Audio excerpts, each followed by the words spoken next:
Deputy Speaker.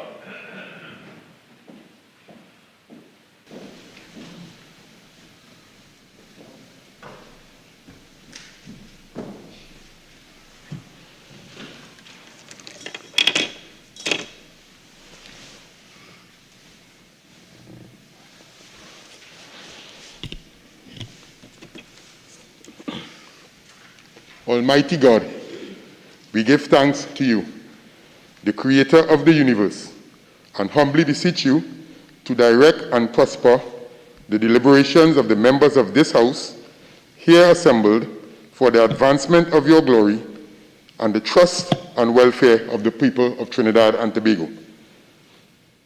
Grant that peace and happiness, truth and justice may be established among us for all generations. Amen.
Oath of affirmation.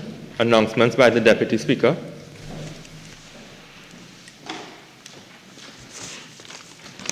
Honourable members, I have received communication from the Honourable Penelope Beckles, MP, Member for Arima, who has requested leave of absence for the period June 13th to the 20th, 2022. The leave which the member seeks is granted. Papers. The Minister of Finance.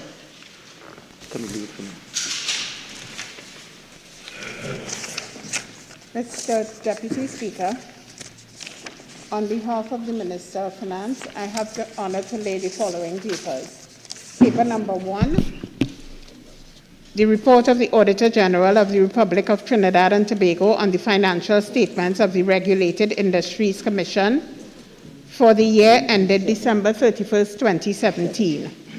Paper number 2, the report of the Auditor General of the Republic of Trinidad and Tobago on the financial statements of the Environmental Management Authority, Environmental Trust Fund for the year ended September 30th, 2021. Mr. Deputy Speaker, I beg to move that papers 1 and 2 be referred to the Public Accounts Committee. Thank you, Mr. Deputy Speaker. Honourable members, the question is that papers 1 and 2 be referred to the Public Accounts Committee. All in favour say aye. Aye. Any against? The ayes have it. Reports from committees. Member for Tobago East. Mr. Deputy Speaker, I have the honor to present the following reports.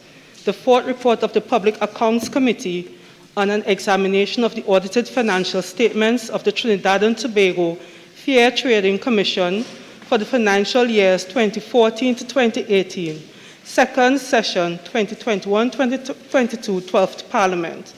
The fifth report of the Public Accounts Committee on an examination of the audited financial statements of the Office of Procurement Regulation for the financial years 2018 to 2020, second session 2021-2022, 12th Parliament. Thank you. I recognize the member for Faizabad. Mr. Deputy Speaker, I have the honor to present the following reports.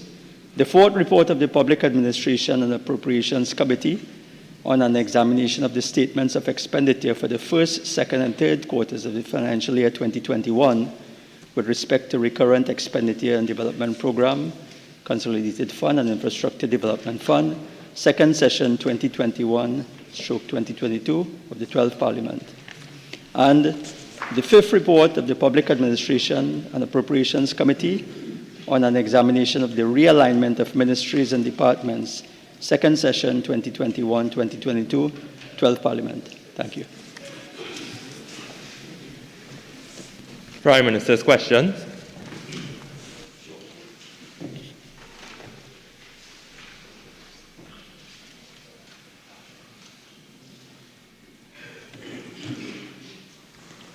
Member for Batara Sanwan.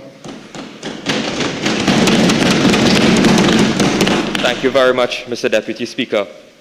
In light of the U.S. firm White & Case LLP being retained by the government as a result of the disqualification of sequel law in the Miami case number 04-11813 CA30, will the Prime Minister advise the total fees paid to White & Case LLP? Honorable Prime Minister. Thank you very much. Mr. Deputy Speaker, as you are aware, Prime Minister's questions come a few minutes before the sitting. I do not have these details at this time, nor am I aware that this matter has been fully settled yet. I would suggest to the member to pose the question in normal manner as a question on notice, at which time the information can be provided. Supplemental member. Mr. Deputy Speaker, can the Prime Minister indicate whether or not any retainer fee was paid in this matter? I repeat my previous answer. This question only came a few minutes ago. I am not privy to these details. If the member would pose the question in the normal manner as a question on notice, full details and a proper comprehensive answer will be given. Member for Oropuchis.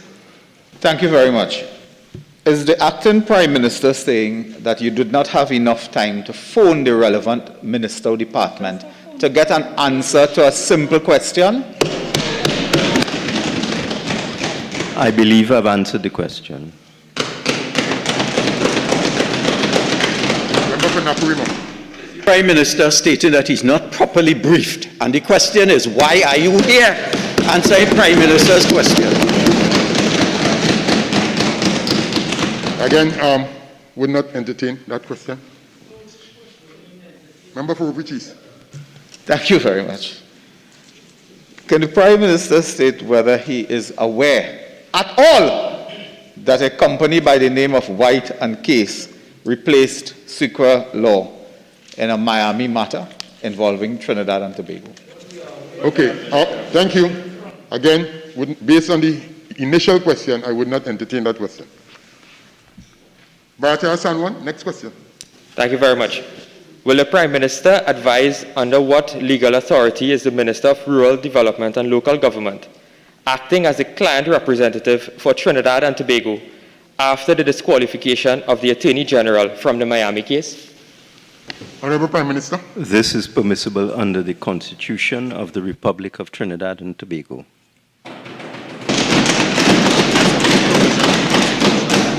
Supplemental.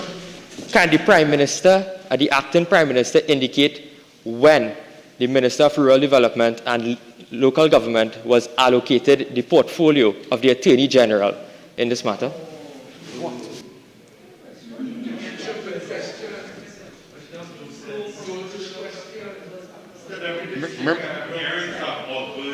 Until West, which is not parliamentary.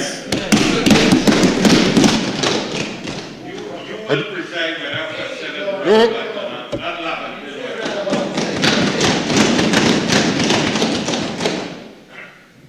Again, honorable members, the question has been posted. Right? I have to decide whether it is that the question will be put forward or entertained. I need no assistance from members on both sides as we proceed. And again, hold on, members. It's very early in the sitting. We haven't passed 10 minutes as yet, so please. I would not entertain the question. Oropuch East, next. Thank you very much, Mr. Deputy Speaker. And I'll try my best to lower the temperature. I'll try my best to lower the temperature. Today, you see, I try my best, and this parrot mouth in front of me is making noise. Why? Could you, Mr. Deputy Speaker, could you please speak to these children in front of me?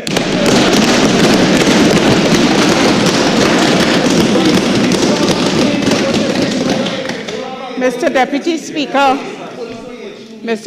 Speaker, we will not sit here and be insulted by the member for Oropouche East. Mr. Deputy Speaker, thank you very much. We will not be insulted by the member for Oropouche East.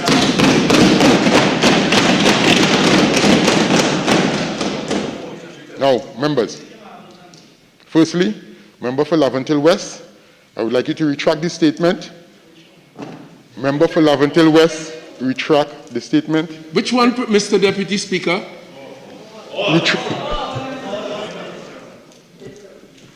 Member for Laventille West, kindly retract the statement made. Indeed, Mr. Deputy Speaker, I retract the statement that he is the police officer. Thank you. Member for Oropouche East, retract the statement that you also made before we can proceed. Mr. Deputy Speaker, I retract the statement calling member No. Just retract. Thank you. Right. So could we now, again, so members.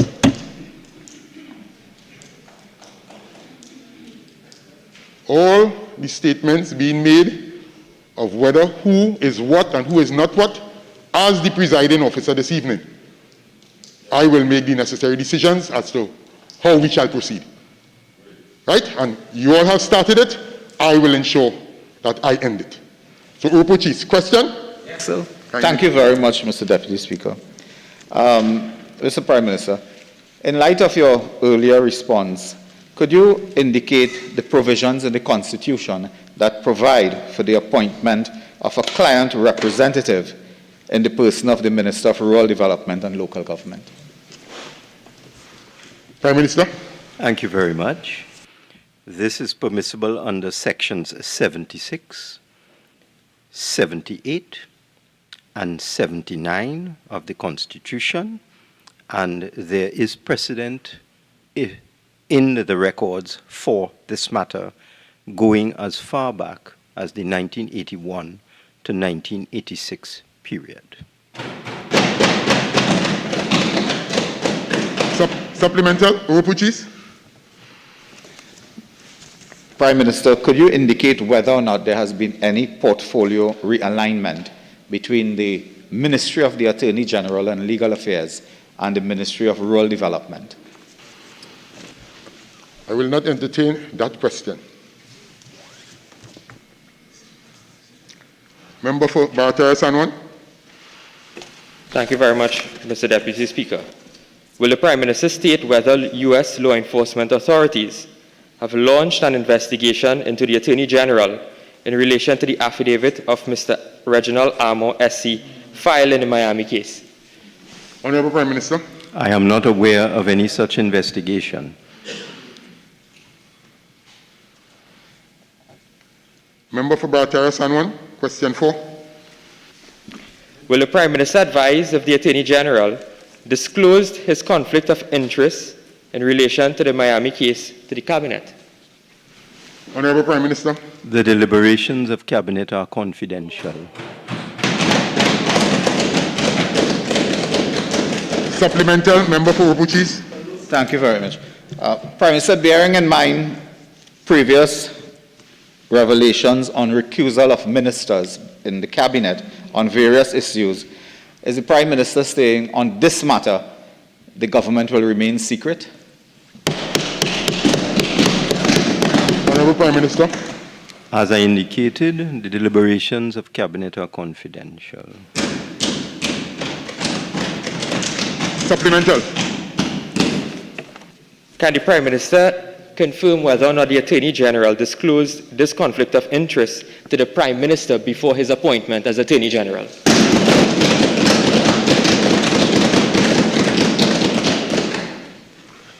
Honorable Prime Minister. I do not have any such knowledge. Supplemental. Barata.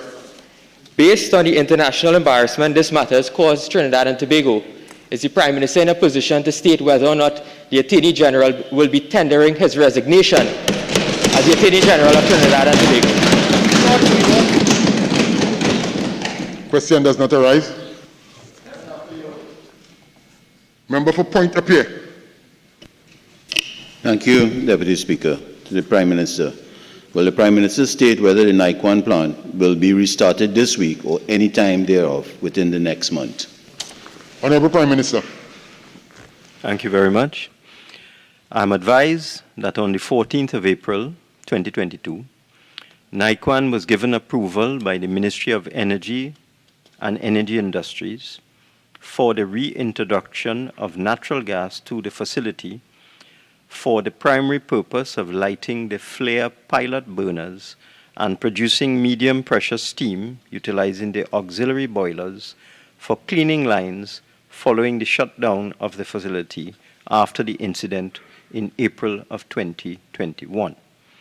Approval was also given by the Ministry of Energy and Energy Industries on the 3rd of June 2022 for introduction of fuel gas only for the reformer burners for conducting refractory dry out.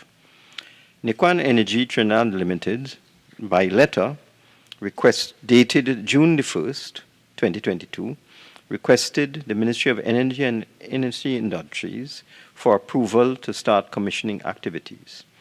This request is for one stage of the process, from the reformer to the suction of the synthesis gas compressor. This activity includes gas pretreatment, which is desulfurization, steam methane reforming, reformed gas waste heat recovery, and the CO2 compressor and recycle system. On receipt of this approval from the Ministry of Energy and Energy Industries, the duration of the commissioning is expected to take about 1 month to complete, with approval requested in stages from the Ministry of Energy and Energy Industries. Approval for commencing entry of processed gas has not yet been granted by the Ministry of Energy and Energy Industries. Supplemental point of view. Thank you, Deputy Prime Minister. Based on what you just reported, could you state, given that we had a blast a year ago or more at the plant, could EMA given clearance to have any sort of activity being commissioned at the plant to date? Honourable Prime Minister. I don't have those details. I would suggest you pose that question in a normal manner as a question on notice, and a full comprehensive answer will be given by the Minister of Energy and Energy Industries. Supplemental point of view. Thank you, Deputy Speaker. Prime Minister, you know these questions come to you at least an hour before, so there's ample notice that you would have gotten.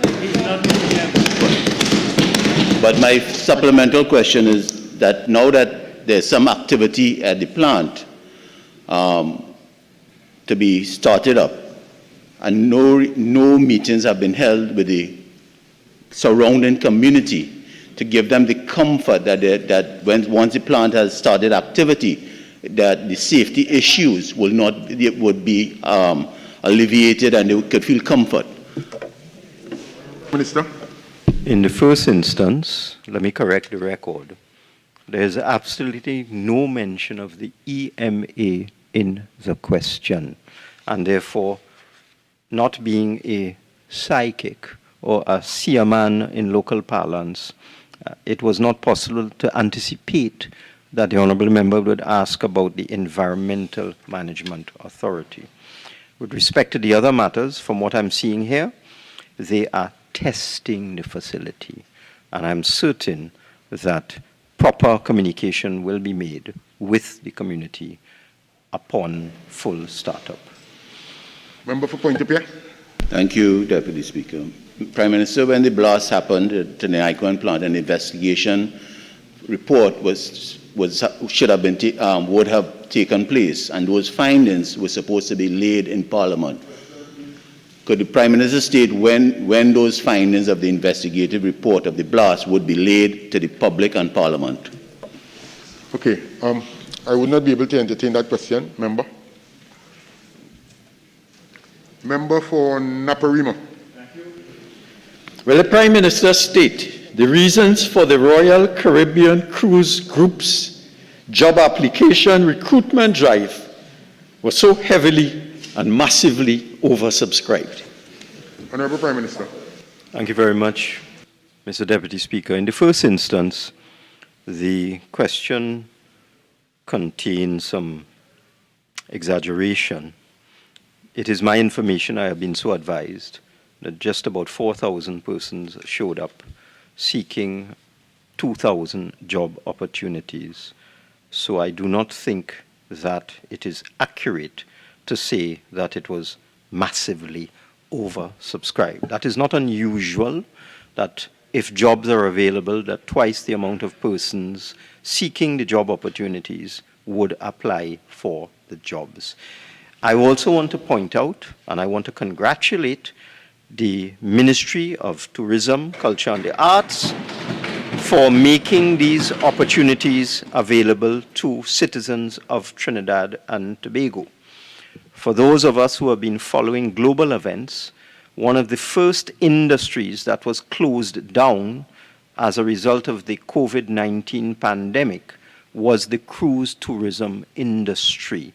So this is an industry where persons have been out of work for quite a while, and also the opportunity for new entrants into the cruise tourism industry was severely curtailed and was in fact non-existent for a very long time. These are good jobs. They are foreign exchange earning jobs. There is consistent and tremendous training within this employment opportunity. And I am just happy as acting Prime Minister, I am happy that 2,000 of our citizens can now get access to these good jobs. Supplemental, Member for Naprima. Given that the Minister said that it is a global phenomenon, does he think that the massive oversubscription would have taken place in well-run countries like Finland, Singapore, Barbados, or Guyana? And that's your question. Firstly, Mr. Deputy Speaker, from my 30-odd years experience in this Parliament, it is improper to ask a minister for his opinion. I simply wish to say, again, that the use of the terminology massively oversubscribed is incorrect. There were twice as many applicants as there were jobs. And it is a tremendous accomplishment of the Ministry of Tourism and of this government that we could make available 2,000 well-paid, sustainable jobs to our citizens. Member for Naprima. Is the Prime Minister aware, or what are his views that the youth of Trinidad and Tobago, seeing the hopelessness of this administration, are trying to run away from Trinidad and Tobago by any means necessary? Again. Please, members. Member for Point of Peer. Thank you, Deputy Speaker. Could the Prime Minister state the Royal Caribbean Cruise Line, or the group, paid for the use of Napa and Sapa facilities? Again, based on the initial question and the answer given by the Prime Minister, I would not be able to entertain that particular question. Member for Caroni Central. Minister, given that 100 days have passed since the tragic death of the 4 commercial divers, will the Prime Minister inform this House when the first meeting of the Commission of Inquiry is scheduled to be held? Prime Minister. Thank you, Mr. Deputy Speaker. I must express some surprise at this question.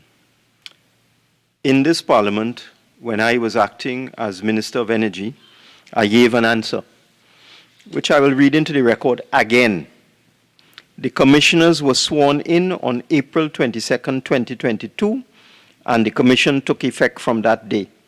Since the commissioners were sworn in, steps have been taken and are being taken to put the administrative infrastructure of the commission in place, including the establishment of the Secretariat for the Commission to commence its hearings. I gave that answer in this House.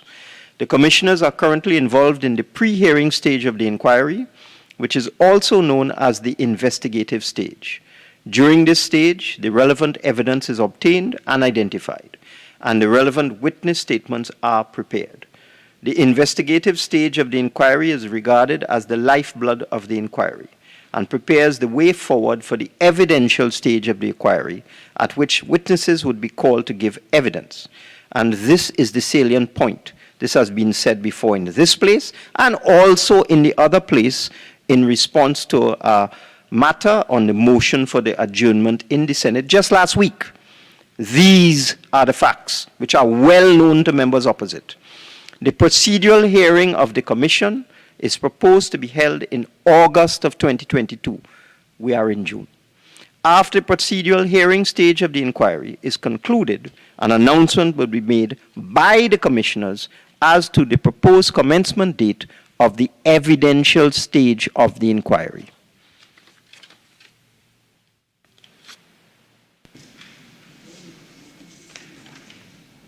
Currently Central, next question. To the Prime Minister. Will the Prime Minister state whether a final decision has been made in respect of the sale and or lease of the Garkara refinery to a consortium of foreign investors? Honourable Prime Minister. Thank you. As indicated previously, of the 3 final bids received for the sale or lease of the refinery, a preferred bidder has been identified.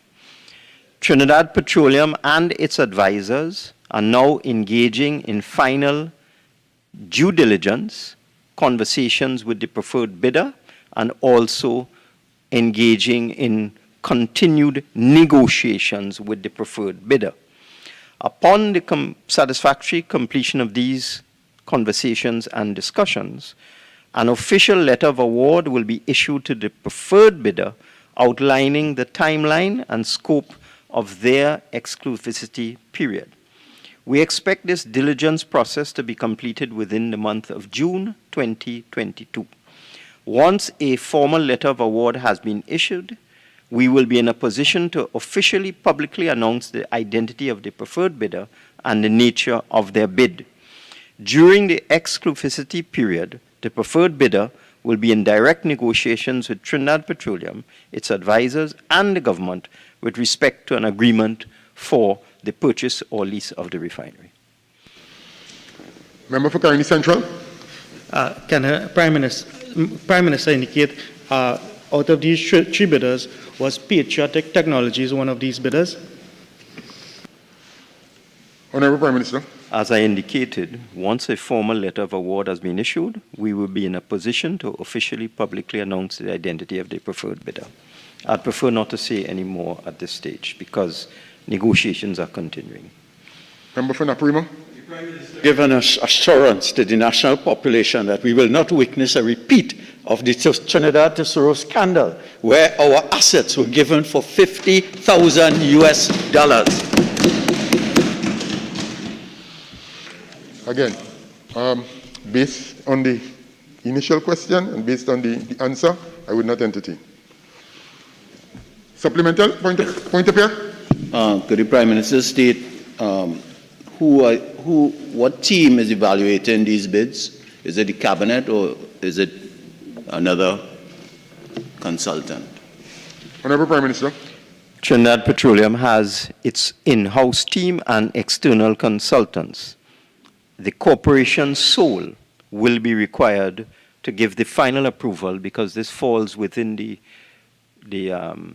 ambit of disposal of public property.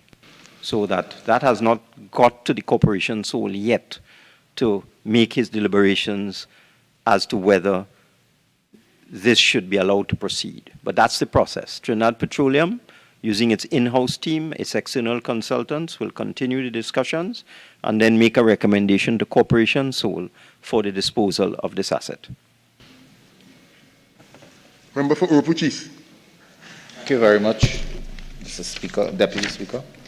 Will the Prime Minister update this House on the report into the collapse of a section of the highway on the Mosquito Creek And what actions have been taken to repair the faulty works? Honorable Prime Minister. I am advised that investigations are continuing on this matter. Would therefore be premature at this stage to give any detailed information. However, I would suggest to the member that he pose the question on notice so that a comprehensive reply can be given. Member for Opuchis. Very much. In light of the response, Prime Minister, have you been advised as to when this investigation is likely to be completed? Honorable Prime Minister. I am fairly confident it will be completed within the next 2 months or so. Clerk. Urgent questions?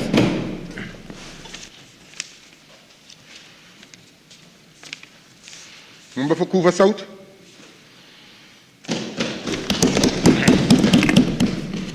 Thank you very much, Mr. Deputy Speaker. To the Minister in the Office of the Prime Minister, Gender and Child Affairs,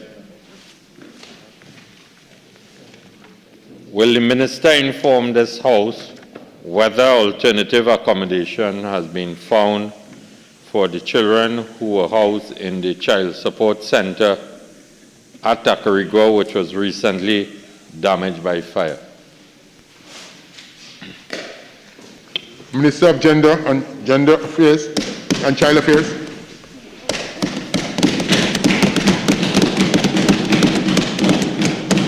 Thank you, Mr. Deputy Speaker. Yes.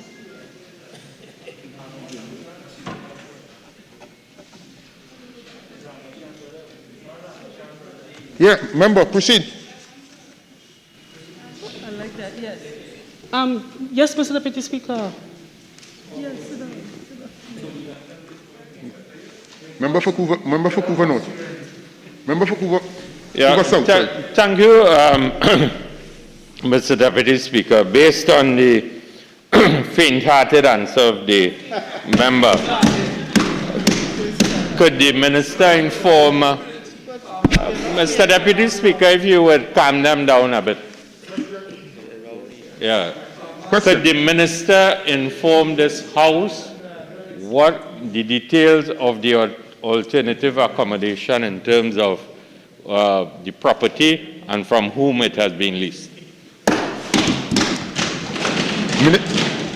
Minister of Gender and Child Affairs. Mr. Deputy Speaker, the Children's Authority has advised that all 18 children would have been placed in alternative accommodation.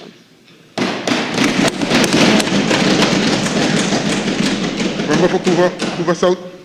Thank you, Mr. Deputy Speaker. Could the Minister inform this House if the Children's Authority has launched an investigation to determine if the fire was premeditated and followed a physical altercation between a member of staff and a child within the safe facility?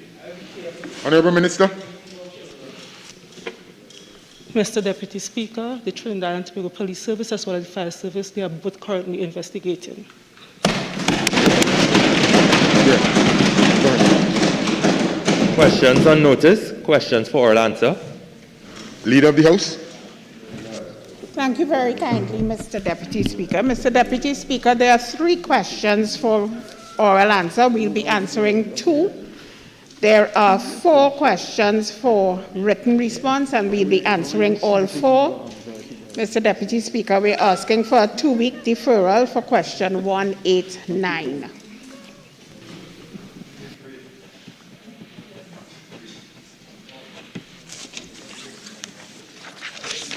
Okay, honourable members, as mentioned by the Leader of the House, question number 189 will be deferred for 2 weeks.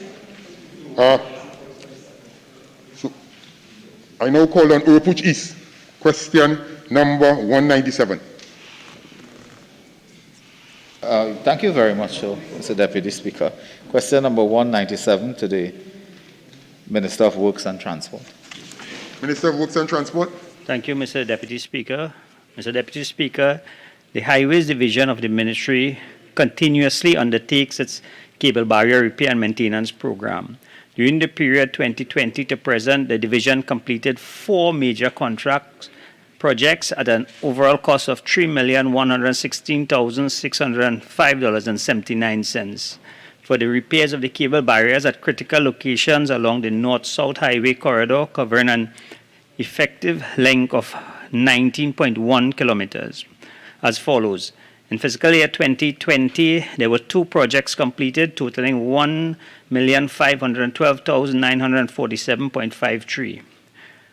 One covering 4.3 kilometers of the Solomon Holchoy Highway, and the other covering 4.5 kilometers of the Solomon Holchoy Highway and 1.2 kilometers of the Uriah Butler Highway. In fiscal 2021, there were 1 project covering 4 kilometers of the Solomon Holchoy Highway at a cost of $624,800.48. In this fiscal year, there was one project covering 4.3 kilometers of the Solomon Holchoy Highway at a cost of $978,857.78. The Highway Division has also purchased material and components to undertake in-house repairs to cable barriers along the Uriah Butler Highway, north and southbound, between the Carney flyover and within the vicinity of the Guayma Bridge. It is anticipated that a further 4 kilometers of repairs in critical sections will be completed in-house in this fiscal year. In addition, under the Traffic Management Program Phase 3, for repairs of the high-tension cable barriers system along the Solomon Holchoy Highway and the Uriah Butler Highway, a total of approximately 6,726 meters of cable barriers have been identified for repair in 5 segments as follows: Segment 1, Segment 2, Segment 3, Segment 4, and Segment 5.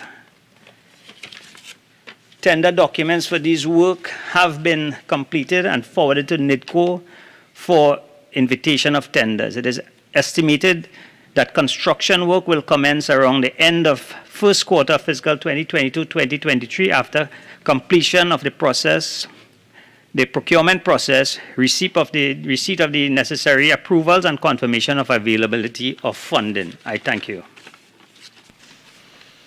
Supplemental, member. Thank you very much, and thank you very much, Minister.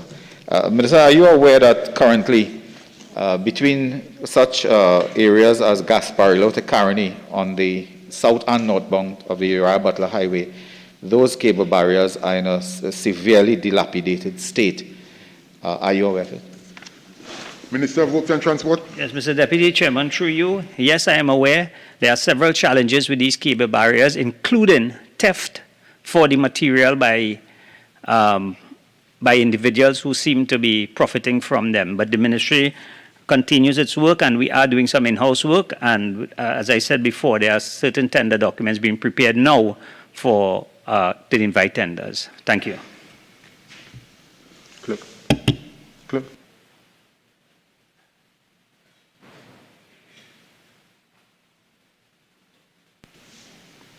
Member for Couva South. Question 198. Thank you very much, Mr. Deputy Speaker. Question 198 to the Minister of Gender and Child Affairs. Minister of Gender and Child Affairs. Okay. That's a couple seconds. Tidy the boot.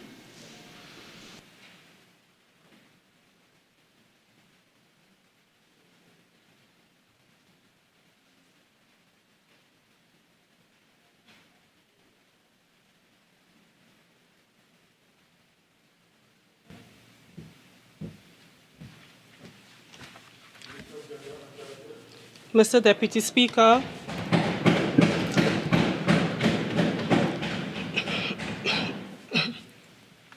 the Children's Authority of Trinidad and Tobago categorizes all complaints received by and against children's homes and child support centers into 2 broad categories, namely critical incidents and complaints. In accordance with the Children's Community Residences, Children's Homes Regulations 2018, at Regulations 16 and 21, managers of homes have a responsibility to notify of critical incidents occurring with residents of the homes, including complaints of child abuse. As such, these complaints are categorized as critical incidents. For example, Regulation 16.2 delineates, notwithstanding Subregulation 1, where there has been a serious or critical incident at a children's home or serious complaint with respect to anyone at the children's home, the manager shall forthwith send a report to the licensee and submit a copy of the same to the authority. Regulation 21 delineates inter alia.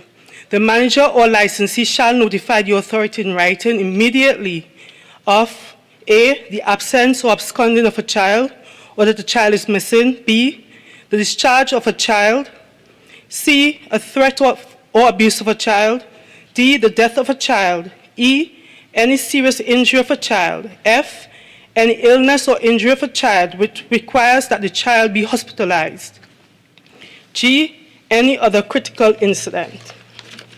Complaints are also submitted to the authority by members of the public via walk-ins or calls to its hotline, by caseworkers and licensing and monitoring officers based on private and confidential interviews and conversations with children residing at these homes, by service and intervention providers based on the observations and through their interactions with children, and by staff members of the homes through interviews and the submission of online complaints to the licensing and monitoring officers.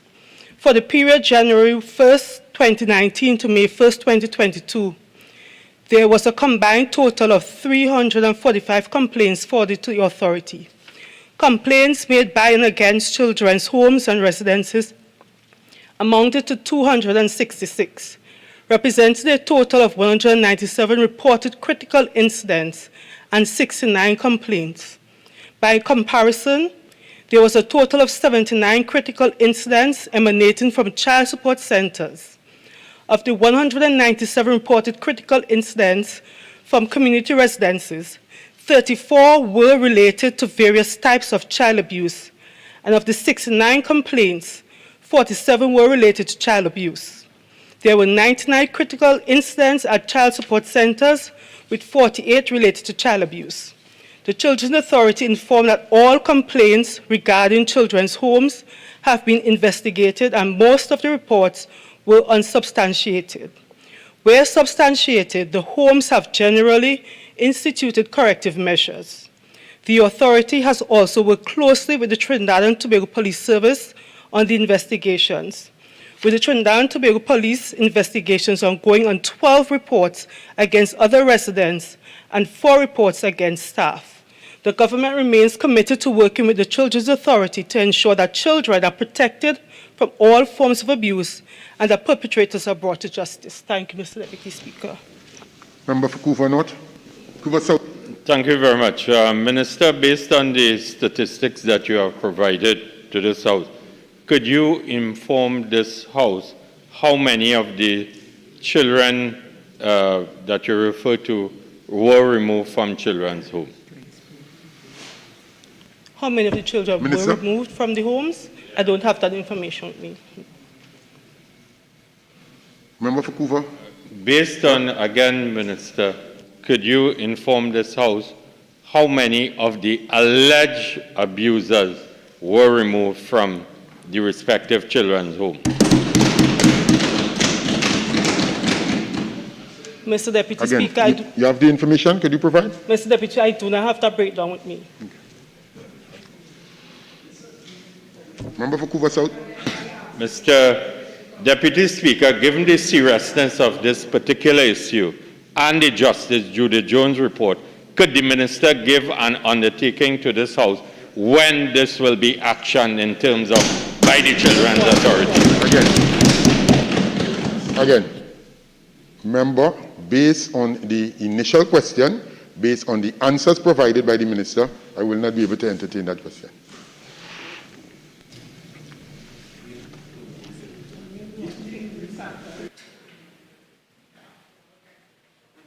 Something? Okay, kindly. Go ahead, clerk. Motions relating to the business or sittings of the House and moved by a minister. Leader of the House. Thank you very kindly, Mr. Deputy Speaker. Mr. Deputy Speaker, whereas it has become necessary to make appointments to joint select committees I beg to move that this House agree to the following appointments.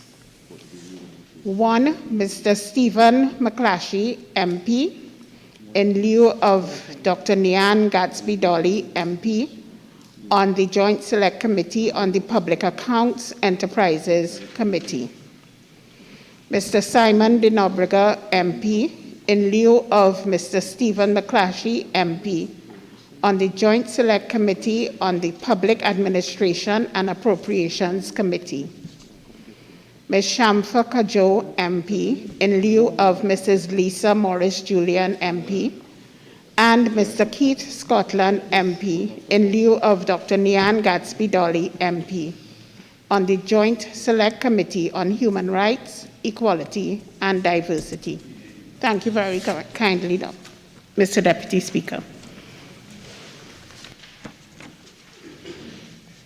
Honorable members, the question is that the House agree to the following appointments to Joint Select Committees. Mr. Stephen McClatchy, MP, in lieu of Dr. Nian Gatsby-Dolly, MP, on the Joint Select Committee on Public Accounts Enterprises Committee. Mr. Simon de Nobrega, MP, in lieu of Mr. Stephen McClatchy, MP, on the Joint Select Committee on the Public Administration and Appropriations Committee. Ms. Shamfa Kojo, MP, in lieu of Mrs. Lisa Morris-Julian, MP, and Mr. Keith Scotland, MP, in lieu of Dr. Nian Gatsby-Dolly, MP, on the Joint Select Committee on Human Rights, Equality, and Diversity. All in favor say aye. Aye. Any against? I think the ayes have it. Public business, government business, bills second reading.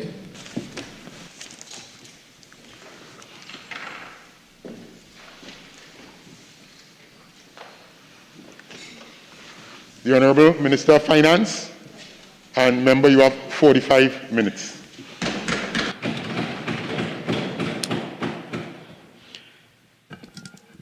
Thank you very much, Mr. Deputy Speaker. I beg to move that a bill entitled An Act to Amend Bills of Exchange Act, Chapter 8231, be now read a second time. The bill before the House, Mr. Deputy Speaker, consists of just 6 clauses, and its intent is to implement in Trinidad and Tobago a facility of electronic check clearing. Before I go into the 6 clauses in the bill, please permit me to provide the context to electronic check clearing that the bill seeks to treat with. Both locally and abroad, checks have been the most widely used non-cash payment instrument among businesses and government, notwithstanding a decrease in annual check volume from 2010 to 2015 from just over 30 billion checks per year worldwide to approximately 6 billion checks worldwide per year. The volume of checks cleared locally on a daily basis in Trinidad and Tobago has necessitated that most banks, including the central bank, use a form of image and data capture to facilitate the electronic processing of the physical checks presented for clearing by other participants in the commercial banking system. The decision by major international suppliers to discontinue the technology used locally in 2017 is an outfall from the global trend of declining check volumes and other evolving technology in check processing. These changes have impacted the local banking sector. Between 2017 and 2021, on average, the central bank has advised that approximately 10 million retail checks were processed in Trinidad and Tobago annually with an average value per year of over $255 billion. Less than 1% of all checks are large value items, of 500,000 Trinidad and Tobago dollars or more, but these large value items account for 53% of the total value of all checks processed annually. Of course, what this means is that the vast majority of checks are for smaller sums. The arrangements supporting the clearance and settlement of these instruments are still heavily manual and take up to 4 working days or more to complete the transfer of value from payer to payee. This is largely in part due to the fact that the current legislative framework contemplates the exchange of physical checks as part of the presentment, clearing, and settlement process. In other words, a customer writes a check, that check is presented to a bank. If that bank is not the customer's bank, it has to be sent to another bank. That other bank will have to investigate the check, and eventually the check is cleared, but it's a totally physical process. The checks have to be couriered from one point to another. The Bills of Exchange Act, which requires this process, that the exchange of physical checks from one point to another is,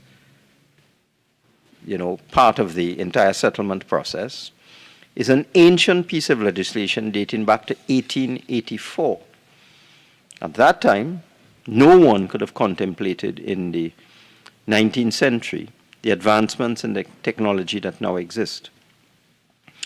Given these advancements in technology and the sheer volume of checks processed in Trinidad and Tobago, the benefits of moving to electronic check clearing are obvious to eradicate delays caused by the need to still physically transport checks between financial institutions, the government, and the central bank in a digital age. This is certainly an anachronism.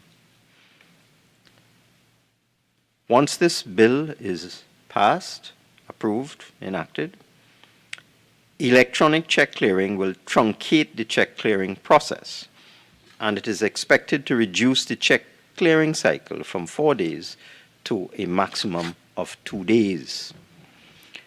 I'm advised by the central bank that all commercial banks, the government and the central bank, will have access to the proposed electronic check clearing system, where checks deposited by customers at branch counters will be scanned and submitted to the electronic check clearing system for clearance with settlement over the real-time gross settlement system operated by the central bank. However, the implementation of an electronic check clearing system would require a higher degree of standardization of all physical checks and security features to ensure that only approved items would be accepted for clearance. In this regard, and I am sure members opposite would have been informed, the Ministry of Finance has been advised by the Bankers Association of Trinidad and Tobago that once this legislation has been passed, commercial banks will be expected to be ready to roll out electronic check clearing as early as July or August of 2022. I'm advised by the central bank that the new electronic check clearing system will have no direct implication for everyday users of commercial banks, including public sector departments and organizations, as it is contemplated that all current operations by these persons will remain unchanged. Most importantly, and I need to stress this, physical checks will continue to be deposited at financial institutions by customers, and it is only at the level of the financial institution that imaging of these items will be facilitated for electronic presentment, so that the person who writes the check or the person who receives the check will still have to present that physical check to the bank. But it is when it gets to the bank and another financial institution has to get involved to clear the check that the electronic system will now kick in, where, however, at present, everything has to be physical. There has also been significant groundwork leading up to the bill before the House. The Central Bank and the Bankers Association have been engaged in an electronic check clearing project for the last 5 years, which includes several stages and multiple stakeholders, including the government, of course, as it is one of the largest issuers of checks. The Central Bank and the Treasury Division of the Ministry of Finance also established a project committee in 2019 to address technological and business requirements and change management issues that may arise from the introduction of electronic check clearing. The Treasury Division has also implemented an electronic database for the retention of paid checks that I will address a little later on. Before I go into the bill clause by clause, I want to make it clear from the outset that this bill has been largely modeled on the United Kingdom's Small Business, Enterprise and Employment Act of 2015. And electronic check clearing was implemented in that country, in the UK, as a result of that act, that 2015 act. In the United Kingdom, the Bills of Exchange Act 1882 is virtually identical to the Bill of Exchange Act 1884, Trinidad and Tobago. I assume since we were a colony at that time, it was just copied. In this regard, there was little need to reinvent the wheel to implement electronic check clearing in Trinidad and Tobago. We simply followed the British model to implement this modern system. Clause 1 of the bill contains the short title of the bill, self-explanatory. Clause 2 of the bill references the Act to the Bills of Exchange Act, also self-explanatory. Clause 3 of the bill is meant to address some housekeeping issues in the Bill of Exchange Act, where in 1884 there was neither a Minister of Finance nor a central bank in existence in Trinidad and Tobago. For the avoidance of doubt, Clause 3 of the bill now inserts into the Act a reference to the Minister of Finance and the central bank, the latter of which has been the de facto and de jure regulator of the sector for many, many years. Clause 4 of the bill inserts a new Section 74A in the Act, which is necessary to permit commercial banks to identify alternative locations at which a check may be drawn on a commercial bank. This is an exception to the rule in Section 45D of the Act, where a check may be presented at the place of payment specified on the check. Where no place of payment is specified, the address of the drawee or acceptor is provided in the check. Where no place of payment is specified and no address given, the drawee's or acceptor's place of business, if known, and if not known, his ordinary residence, if known. In any other case, wherever the drawer or acceptor can be found, or his last known place of business or residence. Clause 5 of the bill inserts a new Section 89A and 89B in the Act, which sets out the core framework for electronic check clearing.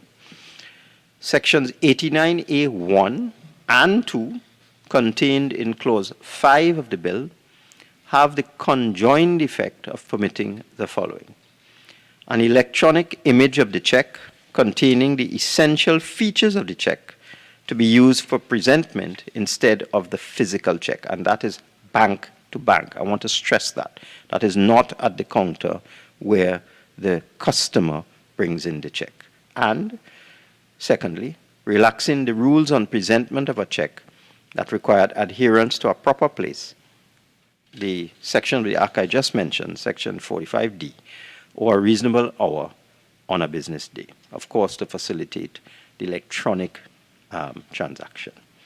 In this regard, Section 89A1 is perhaps the most operative portion of the bill, as it permits presentment of a check by electronic means. This will enable the provision of electronic check clearing in Trinidad and Tobago.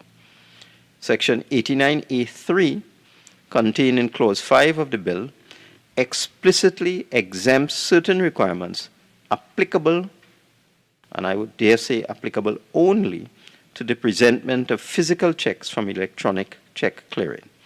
This includes, but is not limited to, the following requirements: that the physical check be exhibited, that will no longer be required, or presented or delivered on or in connection with presentment or payment; that the physical check be exhibited, presented, or delivered after presentment of payment, that the physical check be exhibited, presented, or delivered in connection with dishonor for non-payment, the day, time, or place and or at which the physical check is required to be presented, and any other physical requirement which is inconsistent with Section 89A1.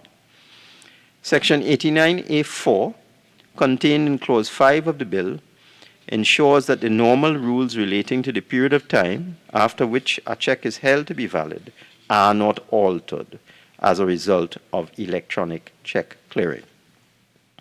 Consequently, the applicable time periods that currently exist for the encashment, presentment of checks prior to being voided are identical for checks cleared physically and by the new electronic check clearing.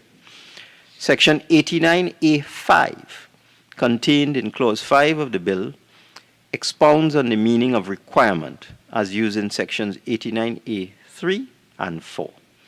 In this regard, requirement simply means a requirement or prohibition, whether imposed by or under any written law or rule of law or by the check in question. Section 89A6 and 7, again contained in Clause 5 of the bill, are meant to operate as a fail-safe to permit a commercial bank to request physical presentment of a check while still maintaining the integrity of electronic check clearing. In this regard, the key features of Section 89A6 and 7 are as follows. The request must be made before the close of business on the next business day, following presentment through electronic check clearing. The presentment previously provided by way of the submission of the electronic check is disregarded and replaced by presentment of the physical check. And all of this is if there's a query. When the electronic image is transmitted, there's a query. And the request for the physical check does not constitute dishonor of the check by non-payment. Section 89A8, contained again in Clause 5 of the bill, identifies the essential features of the check necessary to facilitate the provision of electronic check clearing, referenced in 89A1. These include the serial number of the check assigned to it by the commercial bank on whom the check is drawn, the code which identifies the commercial bank on whom the check is drawn, the account number of the drawer of the check, the amount of the check entered by the drawer of the check, the signature of the drawer of the check, the date of the check, and any other feature which the minister may by order, subject to negative resolution of Parliament, prescribe. Section 89A9, contained in Clause 5 again, like Section 89A4, ensures that the obligations applicable to commercial banks in relation to the collection and payment of physical checks remain unaltered by electronic check clearing. Section 89A10, again in Clause 5, maintains for the purpose of evidence before the courts that the electronic image of the check is admissible in evidence as if it were the physical check. Section 89A11, contained in Clause 5, following from Section 89A10, provides that the retention of the electronic image of a check satisfies any requirement to retain the physical check. This section, Mr. Deputy Speaker, is extremely important for the purpose of checks issued by the government, where Regulation 135F of the financial regulations made under Section 45(1) of the Exchequer and Audit Act, Chapter 6901, require paid checks to be retained for a minimum period of 7 years, so that the retention of the electronic image of the check will now satisfy this requirement of retention for a minimum period of 7 years. The Treasury Division currently has in place an electronic database of check images that has been implemented approximately 12 years ago with the rollout of the government payment system around the same time. This electronic database is managed by the Treasury Management General Ledger Paid Checks Unit of the Treasury Division, Ministry of Finance, and currently digitizes all paid checks issued by government. In this regard, there will be no operational time lag applicable to government for adherence to the retention of electronic images of paid checks to satisfy the law. Section 89B mandates commercial banks to collect the physical check from customers prior to submission of the electronic image of the check in the electronic check clearing system. This is necessary as Section 89A6 permits the commercial bank on whom the check is drawn to request the physical check for presentment as a fail-safe, subject to strict criteria. Consequently, excuse me, physical checks are still required to be surrendered to commercial banks. Clause 6 of the bill inserts a new Section 97 to the Act, which permits a minister on recommendation by the central bank to make regulations for the purpose of the Act and the central bank to issue guidelines on any matter it considers necessary for the purpose of the Act. Finally, the Ministry of Finance has been advised by the Chief Parliamentary Counsel that no amendments are required to the Negotiable Instruments Dishonored Checks Act, Chapter 7952, the Evidence Act, Chapter 702, or the Electronic Transaction Act, Chapter 2205, to effect the electronic clearing of checks. So if I summarize, Mr. Deputy Speaker, what we are doing here is facilitating a modern system for bank-to-bank communication, bank-to-bank transactions with respect to the clearance of checks. I want to stress, customers will still be required to write physical checks. These physical checks will be required to be submitted to a bank. And if it is not the parent bank or the branch of the person who has written the check, this will now allow an electronic image of that check to be used in communication with another bank. I am satisfied that this is a significant improvement. I'm satisfied it will reduce the clearing time for checks by at least 50%. And I think it is something that we need to do, and we need to do quickly. I beg to move.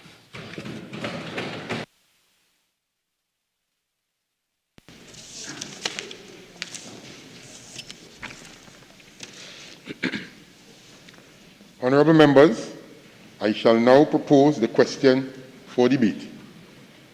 The question is that a bill entitled An Act to Amend the Bills of Exchange Act, Chapter 8231, be now read a second time. I recognize the member for Mayaro.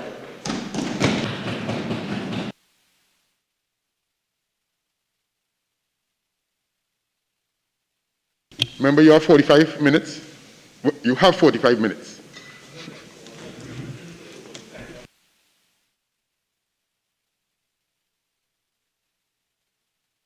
To join in this debate on an amendment to this Bill of Exchange 2022.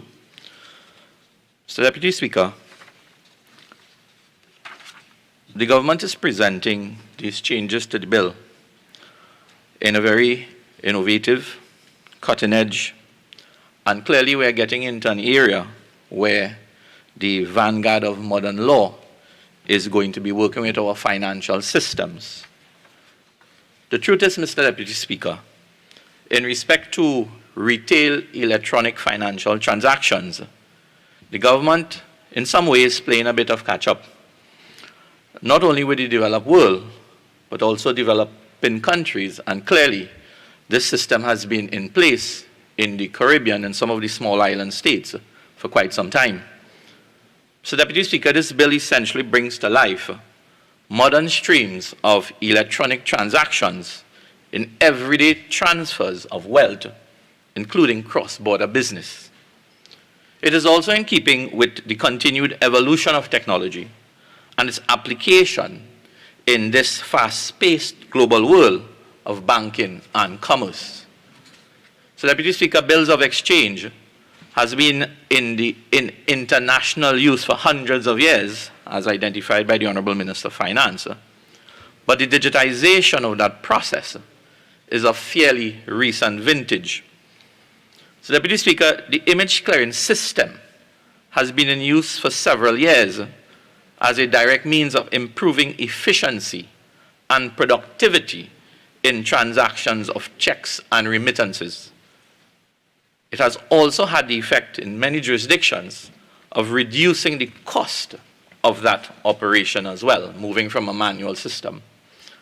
But because of the impact on the banking community and its clients, it has been subjected to critical reviews and appropriate adjustments along the way over the years, Mr. Deputy Speaker. So, Deputy Speaker, there are international regulatory systems, guidelines, and principles in the execution of these digital instruments. So the international landscape is well developed and suitably regulated, Mr. Deputy Speaker. In other words, Trinidad and Tobago is not sailing alone in this wide sea of the digital retail banking system. The environment is well developed. In fact, Mr. Deputy Speaker, Trinidad and Tobago is entering a playing field with this legislation that is already well set within the game, and several areas of progress has been made. So, Deputy Speaker,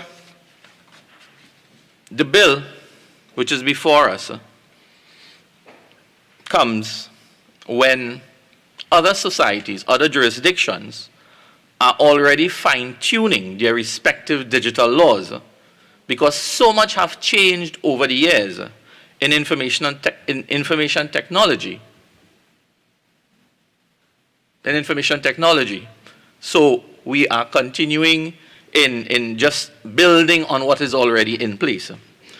So, Deputy Speaker, countries around the world continue to improve the system to manage these operational risks and expedite this modern experience which the government is bringing in this bill before us today.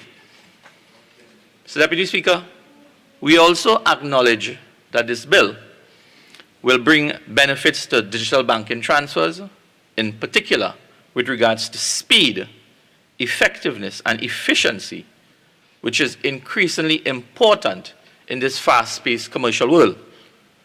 Through this procedure, Mr. Deputy Speaker, users have access to every item being processed from the moment the check is received at the bank teller and it hits their electronic check processing system. Accessibility and monitoring are primary values in the electronic check transfer system, Mr. Deputy Speaker. Mr. Deputy Speaker, as indicated by the Honourable Minister of Finance, modern Treasury web transaction application infrastructure has been proven to be generally secure and trustworthy, although there is always the ever-present risk of criminal access for criminal unauthorized access at the end of the day, which we must always be vigilant of, Mr. Deputy Speaker. Mr. Deputy Speaker, the world is marching forward with digital transaction. There is no reason why Trinidad and Tobago should be behind or remain behind the rest of the world. So, Deputy Speaker, just of the islands, small territories of the Eastern Caribbean have embarked some time ago. Again, members, 1 second, member. On the government side, please. Some silence. We just into the first responder, please. Thank you very much, Mr. Deputy Speaker. Just of the islands, there are several small territories in the Eastern Caribbean states that embarked many years ago, and they had created a successful electronic clearinghouse exchange. So it is well known in the Eastern Caribbean about how the digital transactions for check clearing operates. Mr. Deputy Speaker, those islands and that system really is an example how purposeful, forward-thinking leadership can achieve for their people by embracing technology and progressive techniques in a timely manner. So, Deputy Speaker, while this bill is a mark of progress, undeniably, the challenges in this advanced banking feature could turn into impediments if they are not effectively managed, Mr. Deputy Speaker. Mr. Deputy Speaker, in researching the international landscape with check clearing and these electronic systems, the experts spare no time in reminding us that digitization is not only about adopting new technologies, software and processes, but it is more fundamentally a creative and modern way of undertaking functions that are integral to the operations. So what's taking place with this advanced feature of e-banking is a significant pivot in financial transactions from the old system which have existed over many years.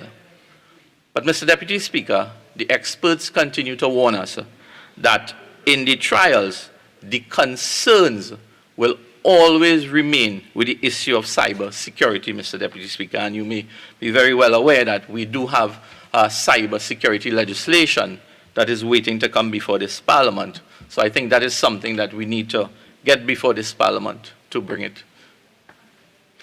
Mr. Deputy Speaker, in Trinidad and Tobago, we have had lately, over the last couple of months, several reports of cyber security breaches, more so in a local retail, large retail chain operation, Mr. Deputy Speaker. Even recently, within the last couple of weeks, a state-owned corporation is blaming a local telecommunication provider for cybersecurity violations, leading to a bidder being entered in a process after it has been closed. So, Mr. Deputy Speaker, those are just examples of things that the banking system must be aware of. Even the most watertight systems that the bank will produce will be some sort of anxiety for the customers at the end of the day, taking into consideration that these breaches recently has made headlines and put some uneasiness in the business sector. Mr. Deputy Speaker, as a result of that, as we approach and we put legislation in place to allow the banking system to bring the issue of digitized electronic check payment system into being, the integrity of these systems and the people who operate it must be of paramount value, Mr. Deputy Speaker. Mr. Deputy Speaker, you will know that banking systems in this country and all over the world is a major target for fraudsters and counterfeiters for the obvious reason that these systems process and move considerable amount of wealth. So it is one thing to bring legislation to give effect to move our digitization forward, especially in the commercial banking system. We must never forget that scammers are becoming more ingenious and persistent, Mr. Deputy Speaker. The banking community, as advanced as they are here in Trinidad and Tobago, they must assure us that they are ready to meet and conquer these serious challenges that will face us over the coming years, Mr. Deputy Speaker. Mr. Deputy Speaker, that assurance from the banking sector is central to gaining the customer confidence as the banking experience evolves, because I am sure the legislation before us today will not be the last that is going to come to give effect and give power to the digitization in our financial sector. But we must make sure that the confidence that is going to be lifted from this one continues to move us forward as we go further into the 21st century, Mr. Deputy Speaker.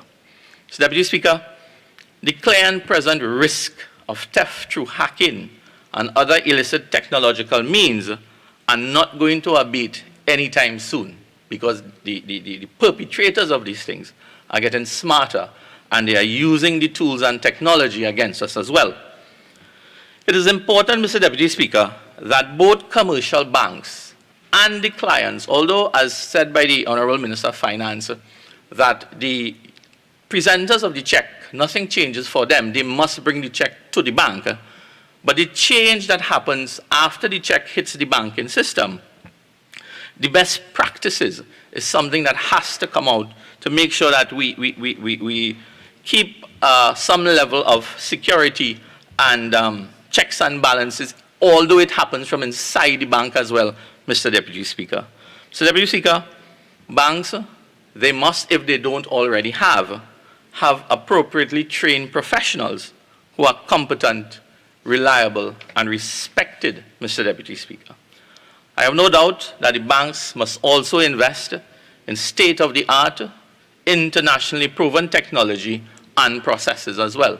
So, Mr. Deputy Speaker, it is important that as we bring this legislation, the changes to the exchange of bills, that the point that I'm driving home today is that the confidence in the system must be there to have the acceptance that we are moving Trinidad and Tobago into a digital age and financial transactions are going to be part of our daily life, and we must have confidence that it is well secured and our money is well protected and well managed as we move from a manual to a digital system, Mr. Deputy Speaker. Mr. Deputy Speaker, the reality is that change management in the banking sector to accommodate this change, as the Honourable Minister of Finance have identified, that by June, July of this year, the banks will be in a position to start rolling that out. Let's hope that the bank has put the necessary things in place so as it is launched, we can keep the confidence of the business sector there, that their transaction, rather than taking 7 days, may take 1 to 2 days, which is a vast improvement over the old system. The banks must ensure and they must invest in time, energy, and goodwill in treating all the complex needs of customers in this new banking era, Mr. Deputy Speaker. Mr. Deputy Speaker, the banks cannot afford reputational damage, so they must pay pay attention to the changes that are going to happen, because we do not want banks' reputation to be at risk in any way, especially in this very difficult financial period that the country finds itself in at this time. But I agree with the Honourable Minister of Finance that digital transformation will be a fact of banking life, and we as a country must grow to accept it and start learning what it has to offer and accept it. Our banks must devote all the required human and technical resources as they face this evolving sector and get it ingrained in our cultural mindsets. Because, Mr. Deputy Speaker, you know that as of today, there are still huge parts of our population where people find it difficult to use ATM cards. They find it difficult to go to an ATM machine and move money. They still want to have swats of cash in their pocket, and that's a security risk for them and their families, Mr. Deputy Speaker. So, Mr. Deputy Speaker, in rolling out and entrenching this system, the banks must assure customers that their transactions will be safe in the event technical issues occur, whether it is man-made, equipment-driven, or if there may be malicious attempts to attack the system at the end of the day. Transparency will be essential. So, Mr. Deputy Speaker, customers must be assured that while technology always has flaws and limitations, they should not lose sleep over their transactions so we can get the necessary buying, not only for this, as more legislation comes to this Parliament to move digital transactions in the entire financial system, Mr. Deputy Speaker. Mr. Deputy Speaker, outside of issues of viruses and so on that when you read in the international financial sector when attacks are made, there are reports where employees in the banking system have utilized customers' authentication data, and they have compromised banking systems, and in some cases engaged in fraud as well. So we must pay attention to some of these areas. Mr. Deputy Speaker, the risk of insider malfeasance should be under constant and significant management by the banking sector, because this is where the weakness in the system really comes, when you have holes that are being punched from inside the banking sector, Mr. Deputy Speaker. So, Mr. Deputy Speaker, our local banks must, in accepting this legislation here today, our local banks must do all that is required to safeguard information, safeguard customer information, and ensure that the public trust in the reliability of the system is ever present and clear, Mr. Deputy Speaker. Because Mr. Deputy Speaker, you would recall just a couple of weeks ago, and I say, digging a tunnel into a bank building is one thing, but plowing into highly classified data of customers is a different matter. So while we may think that this is not something we should worry about, I mean, coming out of a 100-meter tunnel being dug into a bank, it really should put us on guard, as nothing is sacrosanct in terms of putting effort in the banking system to protect customer data. So, Mr. Deputy Speaker, this is also a very timely opportunity for our banks to undertake a critical assessment of overall customer service and so on with its new renewed focus in e-banking. So, Deputy Speaker, and as I come to the end, there's a big issue in my research in the e-processing of checks and so on in the global arena, which is the matter of money laundering, which has generally worsened globally in this digital age. I know the Honorable Minister of National Security from time to time has lamented the issue of money laundering in Trinidad and Tobago. So it is a real matter. It is a real matter that has to be addressed, and by putting more digitalization into the financial system, more attention really has to be paid in this particular area. So, Mr. Deputy Speaker, many studies that I've read for the research on this bill have found that money laundering has indeed flourished through digital banking services, especially as it continues to be pushed out into the wider public domain.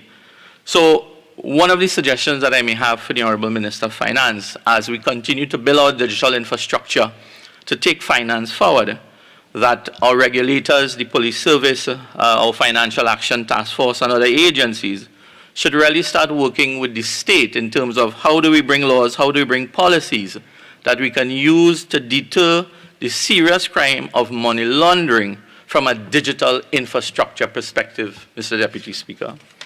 Mr. Deputy Speaker, these legislations and guiding principles must be imposed when developed on commercial banks. And obviously our central bank, which has the jurisdiction to monitor, should really be given the tools and the teeth and the power to make sure that these things happen. And obviously non-compliance must have serious consequences as well.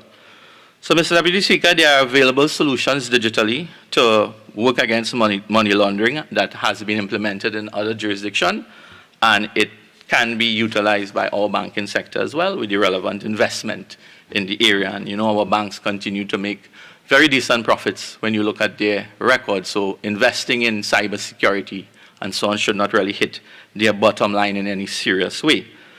So, Mr. Deputy Speaker, to a large extent, the banking community is really under a new test with the bills before us here today.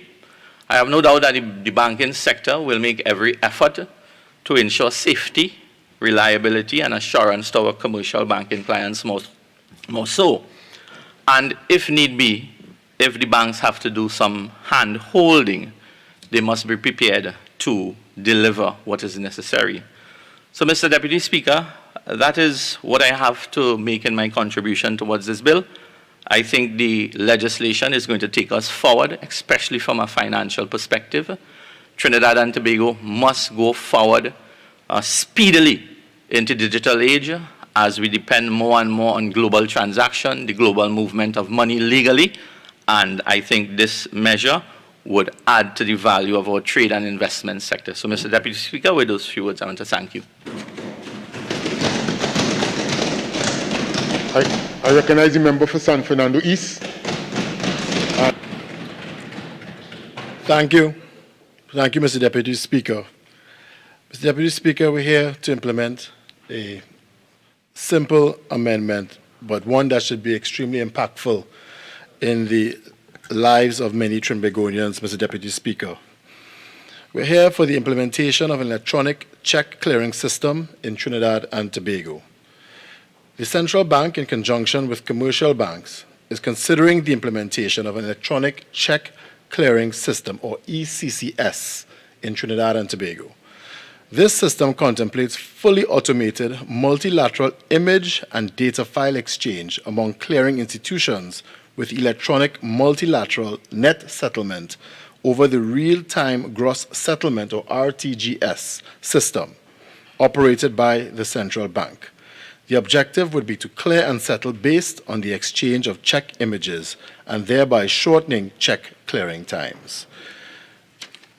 Mr. Deputy Speaker, this government has promised to leverage technology in terms of improving the ease of doing business within Trinidad and Tobago, and also to improve our delivery of services to the people of Trinidad and Tobago. That is exactly what this amendment is meant to do. Mr. Deputy Speaker, payment systems sit at the heart of our economy. They allow money to flow between households and businesses, business to business, and also business to households, allowing the prompt and proper exchange of goods and services. This government is committed to ensuring that this Twin Island Republic's payment systems are innovative, efficient, and effective, and that they meet the needs of end users taking advantage of technological development as they arise. Checks continue to form a vital part of Trinidad and Tobago's payments landscape, accounting for 25% of all payments made by individuals in 2021, and forming over a fifth of all outgoing payments made by sole traders, other micro businesses, and small businesses. Mr. Deputy Speaker, while there is no denying that there has been a decline in their use over the years, checks are still important for many receivers of grants, payment of income, small charities, voluntary organizations, and those members of our society who are often the most vulnerable.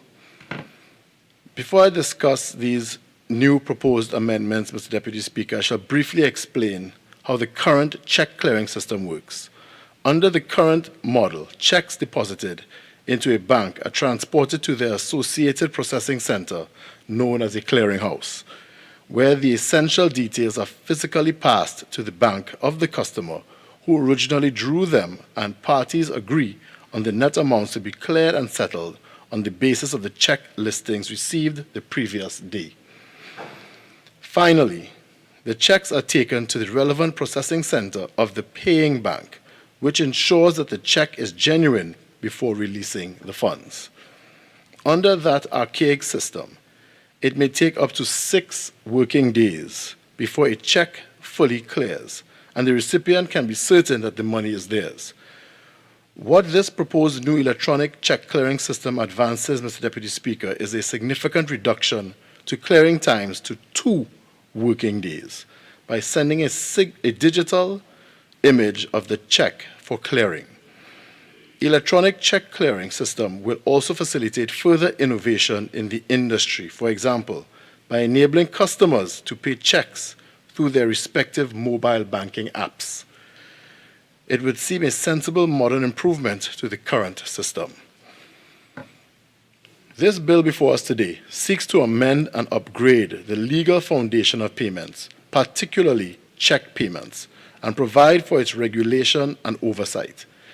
These proposed amendments will work in tandem with the legislation already enacted and proclaimed, such as the Exchange Act, Chapter 8231, to target, govern, or rather seek to address loopholes of the payment of money via check form, so that it not only provides a less time-consuming process for persons to pay by check, but to support ongoing innovation in local payments, while securing the future of checks. It is the hope of this government, Mr. Deputy Speaker, that these amendments, along with further measures to be put in place as consultations and discussions continue, will create further safeguards for the electronic checking clearing system and not allow more efficient banking for persons, but also that it allows for its occurrence in a safe manner. With the introduction of e-check imaging, we will directly address the challenges currently facing the check system and continue to enable innovation to deliver wider benefits to consumers, businesses, and the banking industry, while ensuring that the electronic clearing of checks has no detrimental impact on check users. It makes provision for measures to achieve this by establishing a framework which will help to protect customers as the image clearing system rolls out. Through these proposed amendments, Mr. Deputy Speaker, the government identified 4 key benefits that electronic check clearing systems will offer to end users and the banking industry, and I list. 1, the speeding up of clearing times, which is most significant, Mr. Deputy Speaker. 2, increasing consumer convenience. 3, reducing operational costs. And 4, helping challenger banks to compete with incumbents. This is also extremely important, Mr. Deputy Speaker, because of course, with more competition becomes lower prices for customers. Under the current legislation, a paying bank has the right to demand that it is presented with the physical check before deciding whether to honor the payment. Pursuant to the introduction of the proposed Section 89A, Clause 5 of the bill, the government proposes to remove this right of the paying bank and to render an electronic check image as equivalent to the original where a check is presented for payment. This inclusion of Section 89B places the obligation on the drawer to present the physical check to begin processing of same and eliminates the burden of the drawee having to physically present the check to the bank for processing, a means of reducing processing times, Mr. Deputy Speaker. It will be necessary to amend the rights of the paying bank. Without this key legislative reform, financial institutions would be obliged to continue collecting physical checks from customers and to deliver them through the traditional paper-based infrastructure. The benefits of check imaging for the industry and end users would therefore be largely negated. Noteworthy, to safeguard this amendment, the framework established by Section 89A creates an added layer of protection which will address fraud through robust protections for financial inclusion and security. The paying bank will be able to request the paper instrument in exceptional cases, such as suspected fraud, whilst you do not have to physically present the check to the bank at first instance, should the bank require, based on their internal checks for suspicious activity, there is a requirement for physical proof of the check. So, Mr. Deputy Speaker, you see we have checks and balances in this process. These amendments seek to assist citizens to overcome barriers to financial inclusion. These measures, in unison, would benefit citizens living in areas without ready access to a bank branch, people with limited mobility, or people who, due to work or other reasons, find it difficult to visit a branch during banking hours. By enacting these amendments, providing recipients of checks with greater convenience in how they deposit, check imaging will cut down the time it takes for the payment to complete. We can agree that check imaging will reduce the risk of paper checks being misplaced or physically damaged, both before and after a customer deposits the check. Mr. Deputy Speaker, I'm reminded of a situation maybe a few months ago where my colleague from La Hokata, Talparo, opened the first ATM in La Hokata. And that was a surprise to me. But it was also a reminder, Mr. Deputy Speaker, the need for financial services and also access to banking services throughout this country, and that there are areas that would benefit from this improved electronic system. Mr. Deputy Speaker, as legislators, we on this side believe that these amendments provide a backstop to increasing the efficiency of operating the payment system, will improve the sustainability of the check as a payment option that banks and building societies can continue to provide.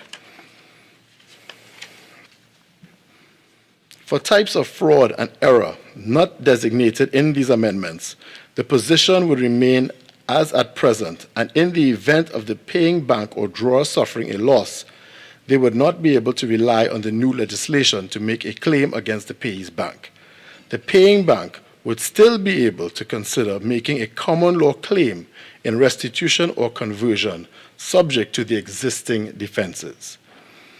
By clarifying the responsibility for losses arising out of particular matters, the government's approach aims to align liability more closely with each bank's actual capacity to prevent fraud and error.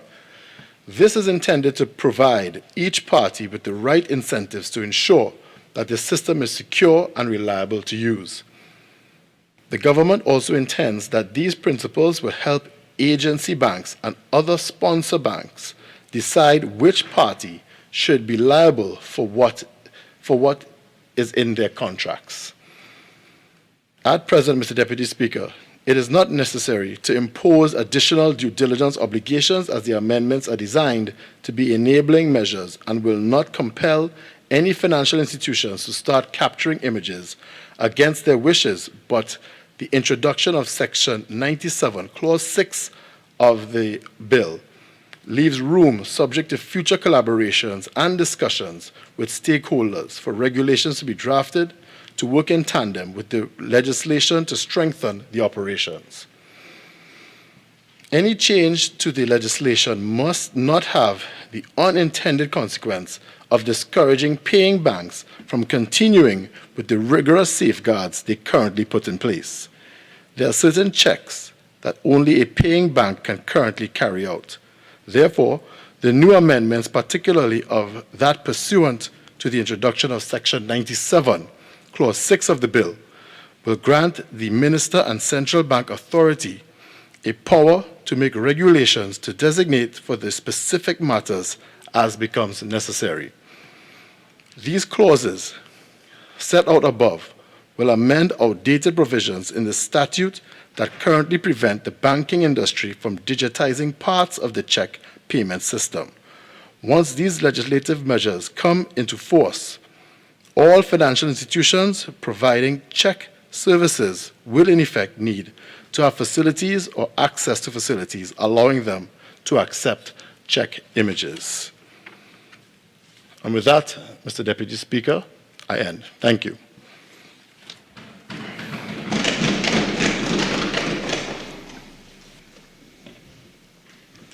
I recognize the member for Siparia.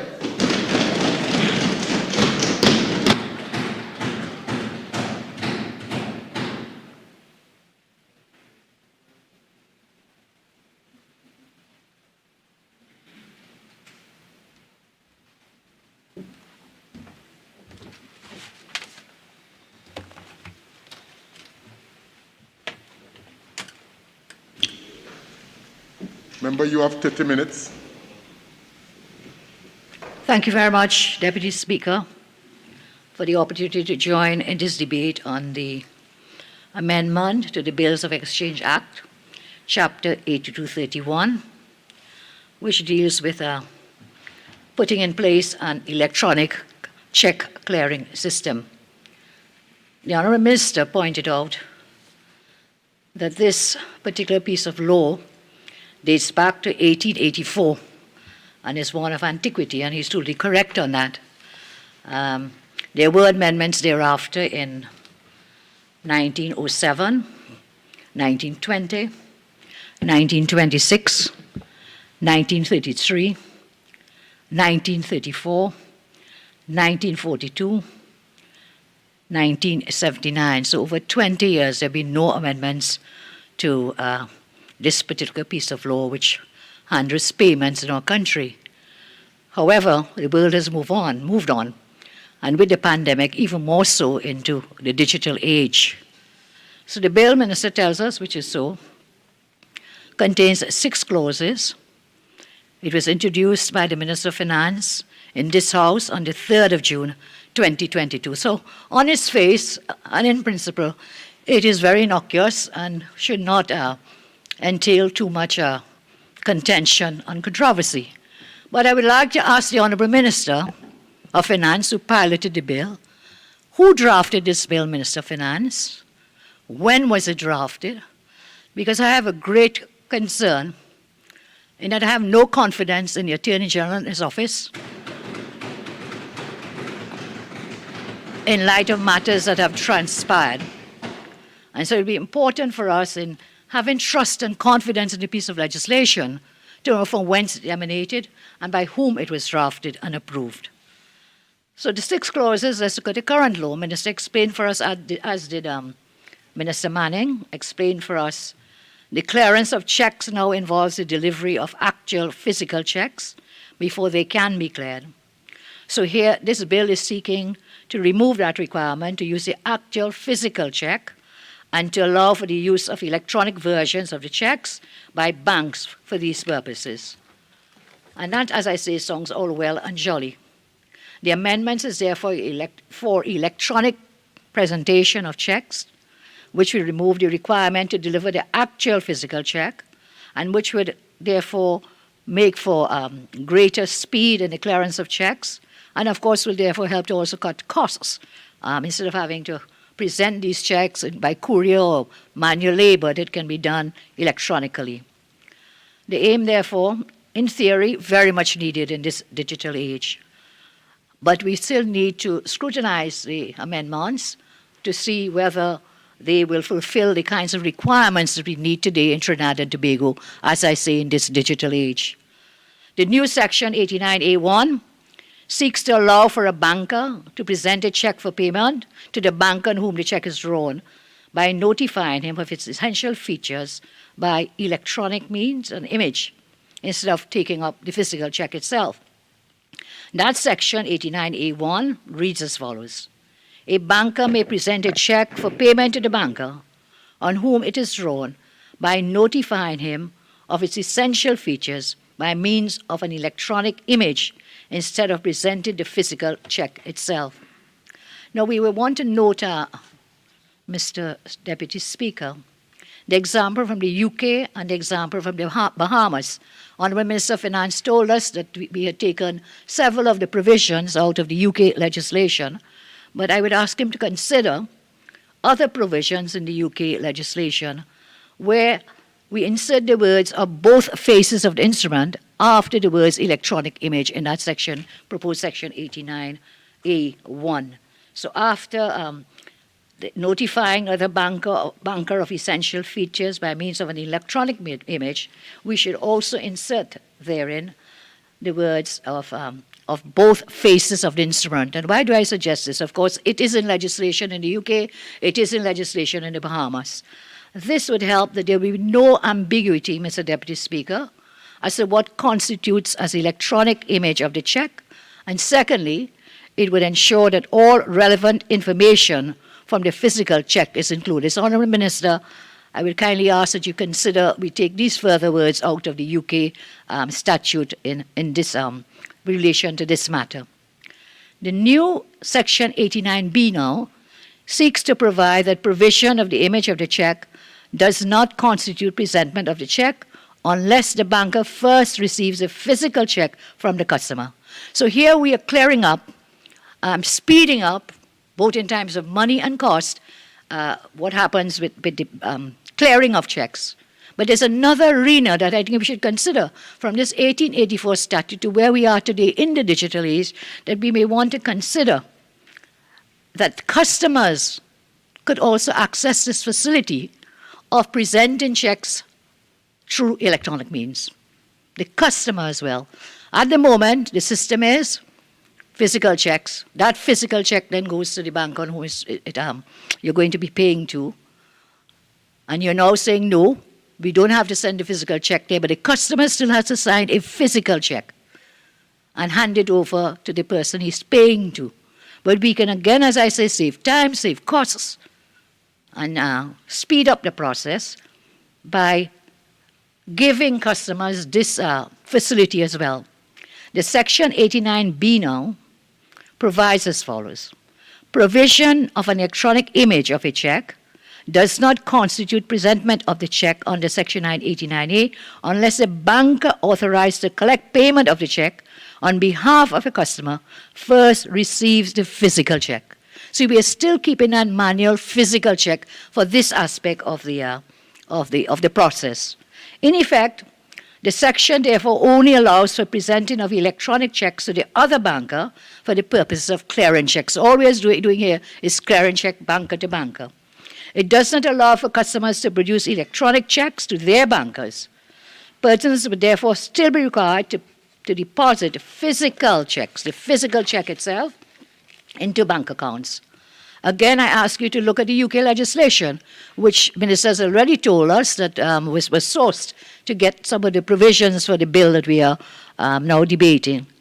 The UK legislation allows for the payment of electronic checks by customers of the banks.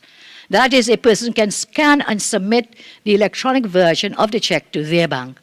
So, again, I think this would assist in what you're trying to achieve in this digital age. I ask you, Honourable Minister, Why not consider the implementation of a system similar to the UK, where customers of banks can use electronic images of checks instead of the actual physical checks? I move to Clause 6 of this bill. This seeks to provide a new Section 97 to allow the Minister, on recommendations of the Central Bank, to make regulations. I'll come to that in a second. It also gives the Central Bank power to issue guidelines on any matter it considers necessary for the purposes of the Act. So there are two sets of powers that have been given under this Clause 6 of the bill. The new Section 97, which Clause 6 is putting into the law, reads as follows. The Minister may, on the recommendation of the Central Bank, subject to negative resolution of Parliament, make regulations for purposes, generally for purposes of this Act. And then it says, 97.2, the Central Bank may issue guidelines on any matter it considers necessary for the purposes of the Act. Let's take first the issue of regulations. That is not new to us. In the legislature here, we've seen it many a time where regulations are made by the Minister, subject to parliamentary oversight. But I am of the respectful view that this negative resolution is not sufficient parliamentary oversight. And I'm asking the Minister to consider instead an affirmative resolution of the Parliament.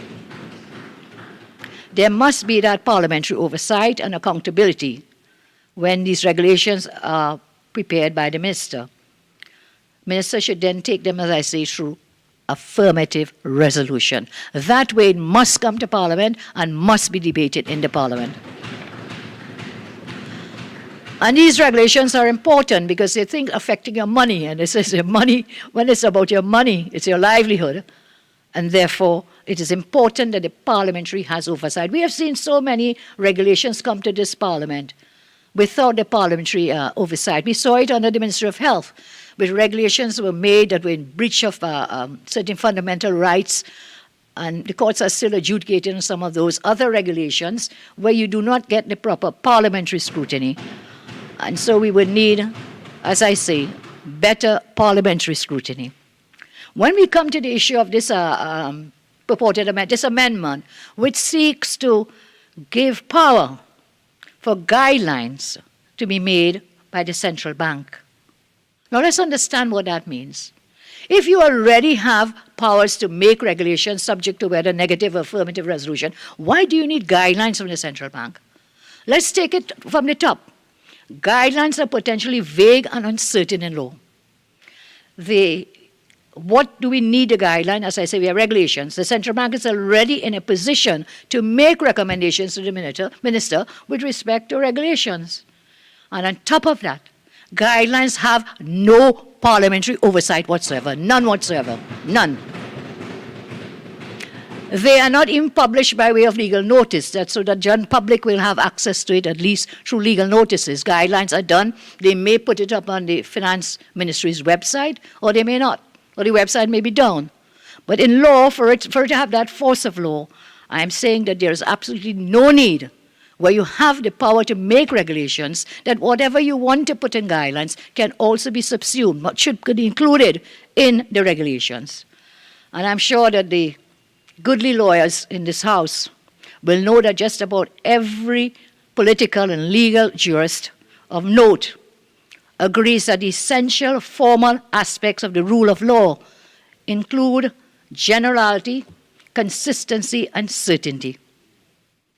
And laws left to be defined and changed at whim, because the guidelines can be changed from day to day, from week to week, to be changed at whim, without, as I say, parliamentary oversight, being done by the executive, fall fundamentally to will not meet the requirements of the rule of law. It doesn't matter whether as a matter of practice the guidance has changed, and if so, how often. The requirements of the rule of law are structural and systemic, and therefore the guidelines will not fall into that ambit, into that kind of certainty that we need, and of course for the general public to be aware. Laws made by Parliament, subject to the restraints of public law and of course constitutional law, by delegated legislation, that's how we make law. Laws are not left to be made or defined by guidance. And I'm respectfully asking the minister, I've looked at the other jurisdictions, and I see nothing about guidelines. They speak about regulations. So if minister, in your wind-up, you could tell us why you need both regulations and guidelines, and why you need, as I say, guidelines that have no parliamentary oversight whatsoever. You know, I was astounded recently when I read in reports coming out of the Privy Council that a lawyer representing the Republic of Trinidad in a case said that the Parliament had no confidence and no trust in the courts of law. That is an astounding statement for a lawyer representing Trinidad and Tobago to make in the Privy Council. Because at the bottom of the day, at the end of the day, and at the top of the day, the Constitution, as we know, is our supreme law. And the Supreme Court is a guardian of the Constitution. We must have that confidence in our courts. If we don't have that confidence in our courts, then our justice system will collapse. I'm sure if A.G. Farris was still there, that statement would not have been made.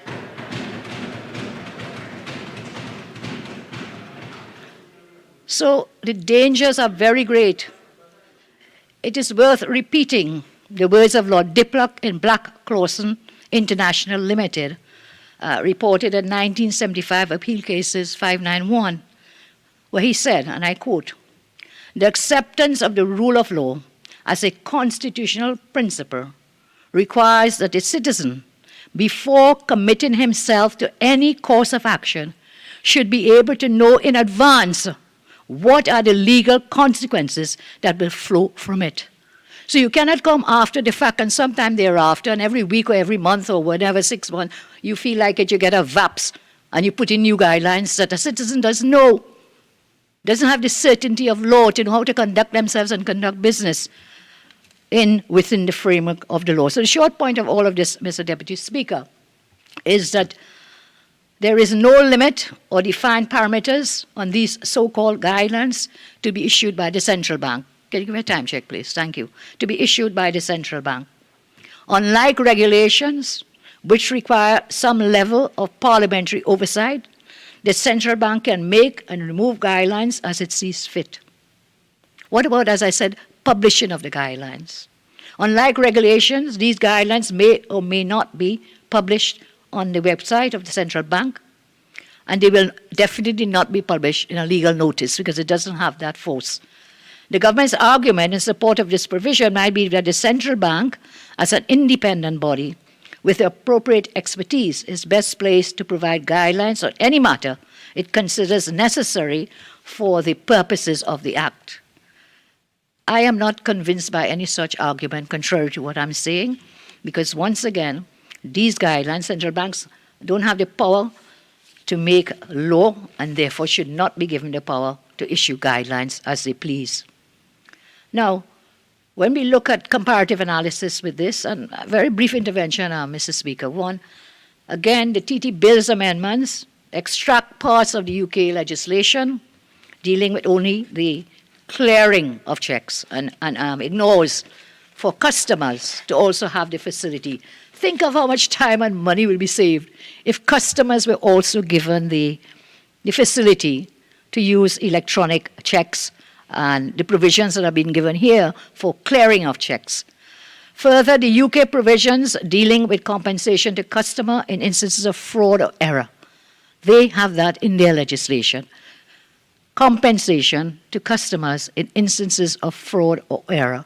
Should there be some error on the part of anyone, and perhaps the law already tells you that, but I'd be happy if Minister can share with us whether we can consider implementing or inserting what happens in the UK law, provisions dealing with compensation to the customer in instances of fraud or error. Again, the UK provisions allow for the Treasury to provide extensive regulations dealing with all aspects of that part of the Act, but there's no similar provision to Clause 6 of our TT Bill, which allows the central bank, as I say again, to issue guidelines. And I take strong objection to giving to the central bank the power to issue guidelines when Minister already has the power to to make regulations subject to parliamentary oversight. So with these few words, Mr. Deputy Speaker, I want to thank you very much for the opportunity to contribute here today.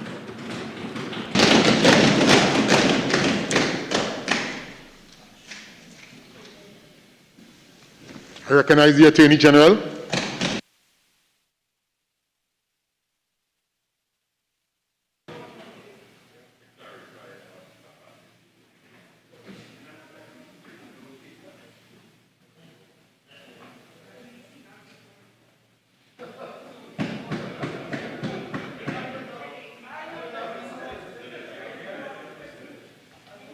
Please, no, honorable members, member for Safaria, honorable members, please leave in silence. Please depart the chamber in the usual fashion, please.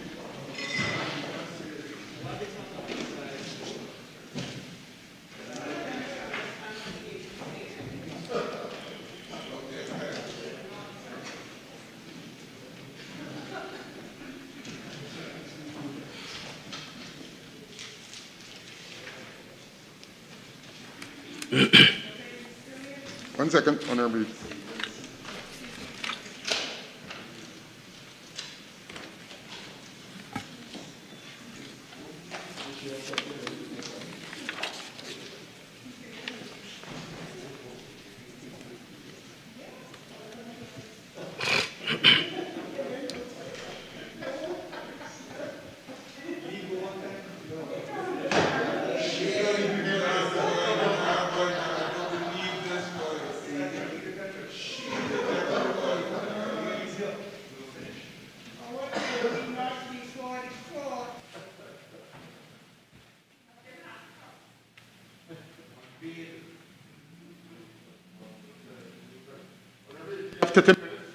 Kindly proceed. Thank you very much, Mr. Deputy Speaker. May I say, before I make my few remarks on this very important bill, that I was impressed today to see the honorable member of Safaria present in the House, because I've been here since, I believe it is the 16th of March, and I have not been accustomed to seeing her in the House. And my concern at not having seen her before was exacerbated today as I saw her being assisted as she left the House, and I'm concerned that she might not be well. I wish her well.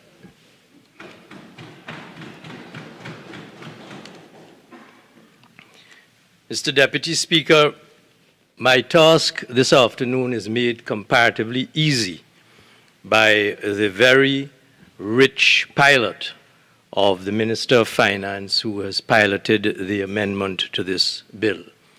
And the remarks that I will make are really by way of emphasis more than anything else to that which has already been put before this Honourable House by the Minister of Finance and our acting Prime Minister. The first point of emphasis is to emphasize, may it please you, Honourable Deputy Speaker, that this is a very important piece of legislation, given the fact that the Bills of Exchange Act dates back to 1884, and what this government is doing is moving this country into the 21st century to deal with modernizing the entire monetary system to enable secure transactions and expeditious transactions in the check-in system. And I'm proud to be associated with that initiative of this government to modernize our system. The undoubted benefits of moving to electronic check clearing to eradicate delays and to ensure a secure check-in system are without dispute, and I entirely endorse the move of this government to bring that to this House.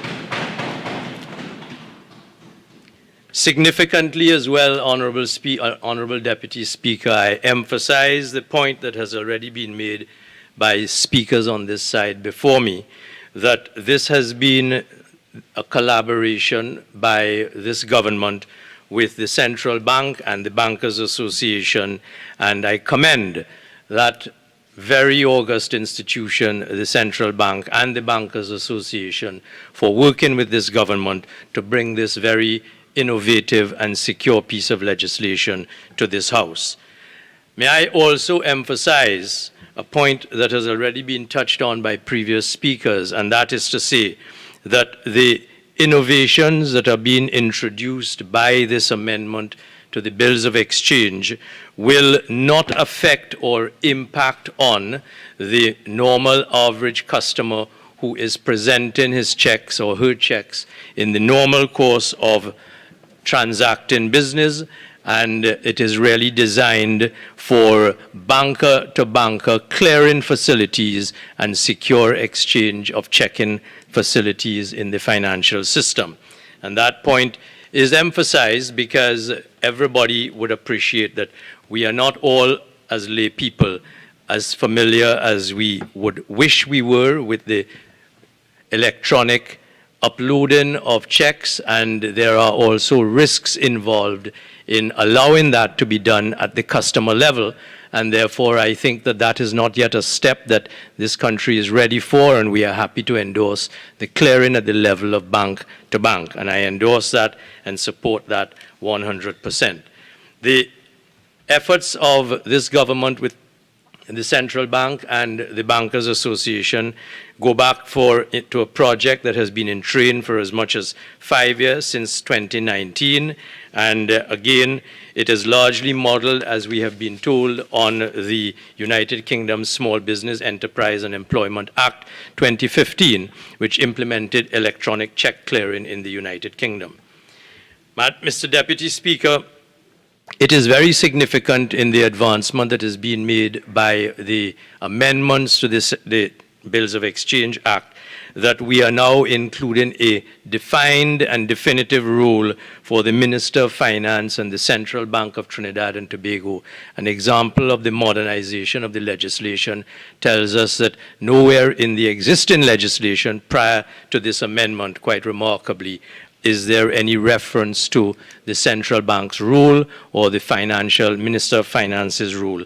And I commend once again the fact that this government is bringing us into the 21st century to enable this facility to be permitted under this amendment. The presentment of a check by electronic means. And I emphasize the point that it enables the provision of electronic check clearing in Trinidad and Tobago as between banks. May I take the opportunity as well, Mr. Deputy Speaker, to emphasize the point that has been made already, and that is the point that the presentment of checks by electronic clearing by the enactment of Section 89A10, as provided for in Clause 5 of the bill, maintains for the purpose of evidence before the court that the electronic image of the check is admissible in evidence as if it were the physical check. That needs to be emphasized because as a former practitioner before the courts, I know the difficulties that are existent in the admissibility of paper documents, the storage of paper documents over years, and the rehabilitation of those documents when one comes to present evidence before the court.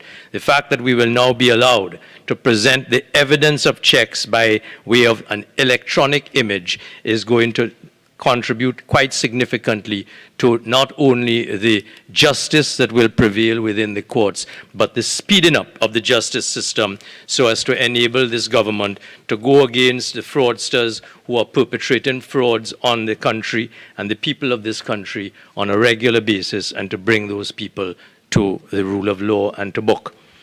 Mr. Deputy Speaker, I emphasize the fact, and this is a point that was touched on a minute ago, I emphasize the fact that the amendment to the legislation is going to allow the central bank to make regulations once this amendment is brought into law. And the importance of the oversight of the Central Bank of Trinidad and Tobago cannot be underestimated.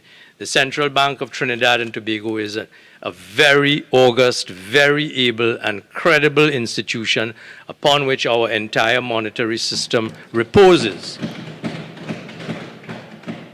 And it is without any question necessary that that institution be given power to pass regulations. And indeed, if I may touch on one of the points that was made by the leader of the opposition a moment ago, just to answer that, there can be no question of the efficacy or wisdom of guidelines being passed by the central bank to help to do that which it is empowered to do and has done so well over the years of the independence of this republic. And that is to say, to provide guideline oversight on the stability of our monetary system. And to suggest that without recourse to Parliament, the guidelines to be brought into effect by the central bank, if permitted by the legislation that we are about to pass, is somehow or the other a retrograde step, is really defeating the seriousness of the conversation that we are engaged in to have here today, including the fact that somehow or the other there is some difference in principle between ensuring affirmative as opposed to negative resolutions. Whichever resolution is provided for in the amended regulations and in the amended legislation will have the oversight of Parliament. It is simply a difference in process, and at the end of the day, fundamentally still subject to the oversight of Parliament. What the negative resolution does is to contribute to the speed which financial systems need to operate with, so that a regulation or an order, in this case an order provided for by the Minister of Finance, prescribed to be subject to negative resolution, means that if, when that goes before Parliament, someone under the order paper is of the view that it should be debated, will call for that to happen. The resolution, the guidelines and the regulations will still therefore be subject to parliamentary scrutiny. So it is really not much to the point to suggest that there is something significantly different and retrograde between the facility of a negative resolution compared with an affirmative resolution. Mr. Deputy Speaker, I am not going to belabor the point much. Much has been said by the speakers who have preceded me, in particular the Minister of Finance, Acting Prime Minister, and the Minister in the Ministry of Finance, so that I am not going to, as I say, belabor the point other than to stress the importance of these debates on this piece of legislation to ensure that we bring expeditious, secure check clearance to the monetary system of Trinidad and Tobago, so that we can move forward in the shortest possible time to ensure that we bring sanity to our check clearance system in an expeditious way. Permit me to make one final remark, Mr. Deputy Speaker, on a comment that was left with us by the Leader of the Opposition as she was assisted out of the House. And that was to cast an aspersion on the comments that have been reported to have been made in the Privy Council in a recent matter which has been engaging the Privy Council, and to somehow suggest that the remarks that were there made are to be attributed to this government. Let me go on record to say that this government has every confidence and trust in the judiciary of Trinidad and Tobago. And let me put it on record that within 24 hours of having learned that the remarks had been made, I dispatched a letter to the instructing attorneys in London to record the fact that this government has every confidence in the judiciary of Trinidad and Tobago. I was assured by the instructing attorneys, Charles Speechlys Russell, that the remarks were misquoted in the media, and in any event, the lead counsel for the government of Trinidad and Tobago in that appeal clarified his statements to the Privy Council the following day to make it quite clear that he had not said and should not be misquoted to suggest that there is any lack of trust by the Parliament or the government of the Republic of Trinidad and Tobago in the judiciary, and I would like this House to record that confidence. I don't wish to trouble this House very much further, Mr. Deputy Speaker, with any further remarks. I would beg to move that I give every support and that this bill be passed in the House at the earliest opportunity. Thank you very much. I recognize the member for Couva South. You have 30 minutes.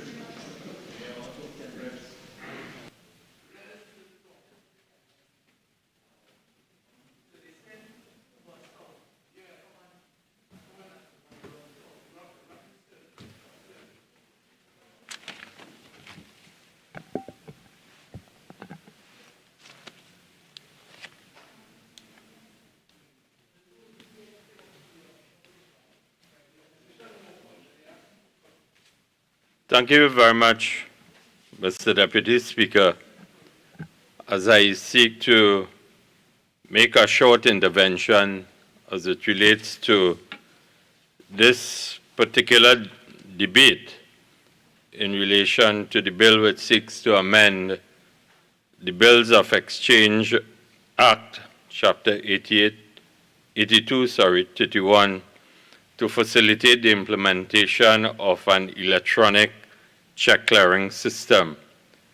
This bill, which contains 6 clauses, was introduced by the Minister of Finance in the House of Representatives on the 3rd of June 2022. Mr. Deputy Speaker.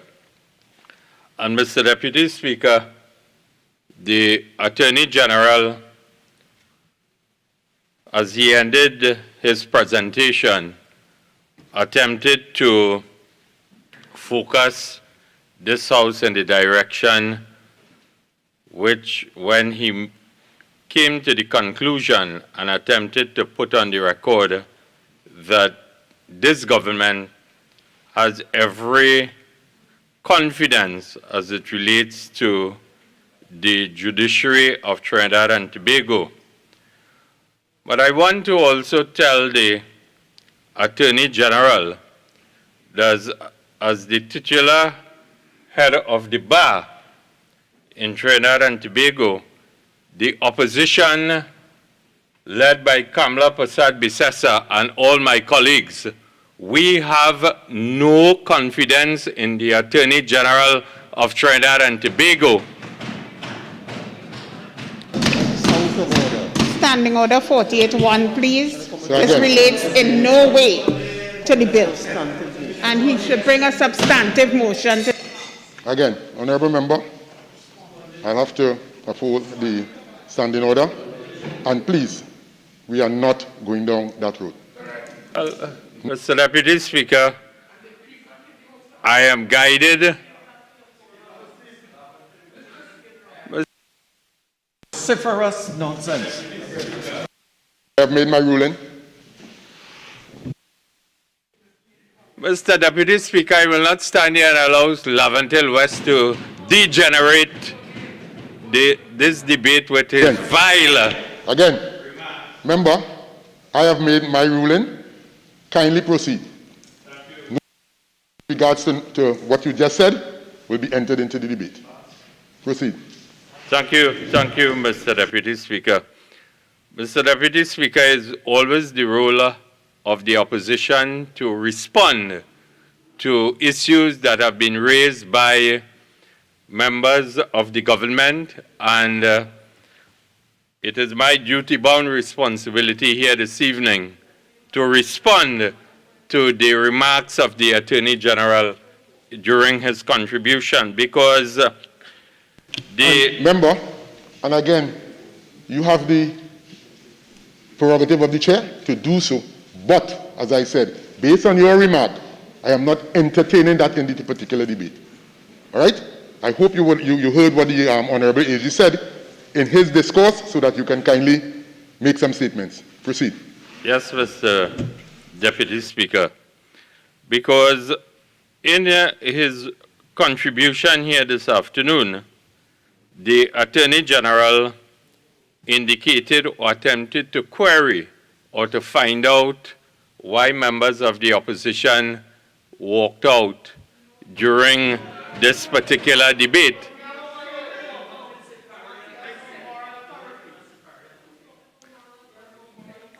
because, Mr. Deputy Speaker, 48-1. Standing Order 48-1, and the member is also misleading the House.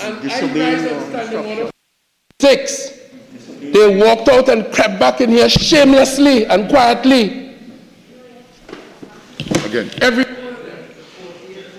So again, first of all, Member Oropuchis, kindly retract the statement you made shortly.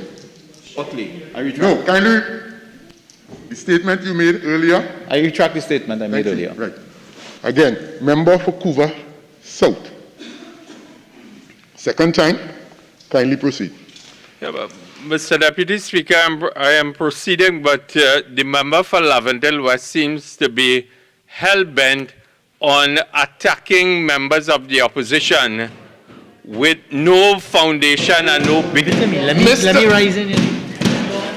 48-6. Again, you have my protection, member. Once you stick with regards to the standing order, rest assured the Speaker Chair will offer the protection.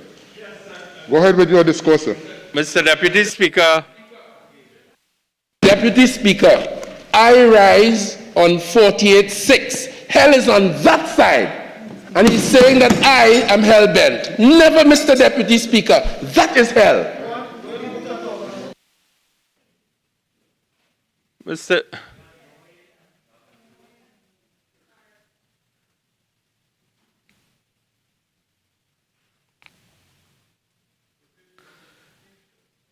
Deputy Speaker, it is important that I place on record, because why members of the opposition are allowed under the standing orders to file in and out during a debate, and from my memory and recollection, the chief whip remained in his seat, and to hear that the member for Laventille West accused members of the opposition. Order 48-1, this has nothing to do with the debate. He condemned for this here this afternoon.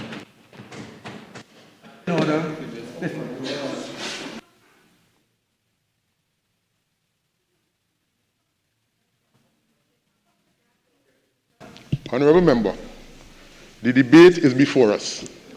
Okay? The debate is before us. Kindly proceed along the guidelines of the particular debate that is before us. Otherwise, the Speaker will have to rule accordingly. Right? So proceed with regards to the particular debate that is before the House. Thank you very much, Mr. Deputy Speaker. As it relates to this particular piece of legislation that currently in Trinidad and Tobago, the clearance of checks involves the delivery of actual physical checks before they can be cleared. This bill seeks to remove the requirement to use the actual physical checks and to allow for the use of electronic versions of the checks by the banks for these purposes, Mr. Deputy Speaker. Deputy Speaker, Standing Order 44-10, the member is reading.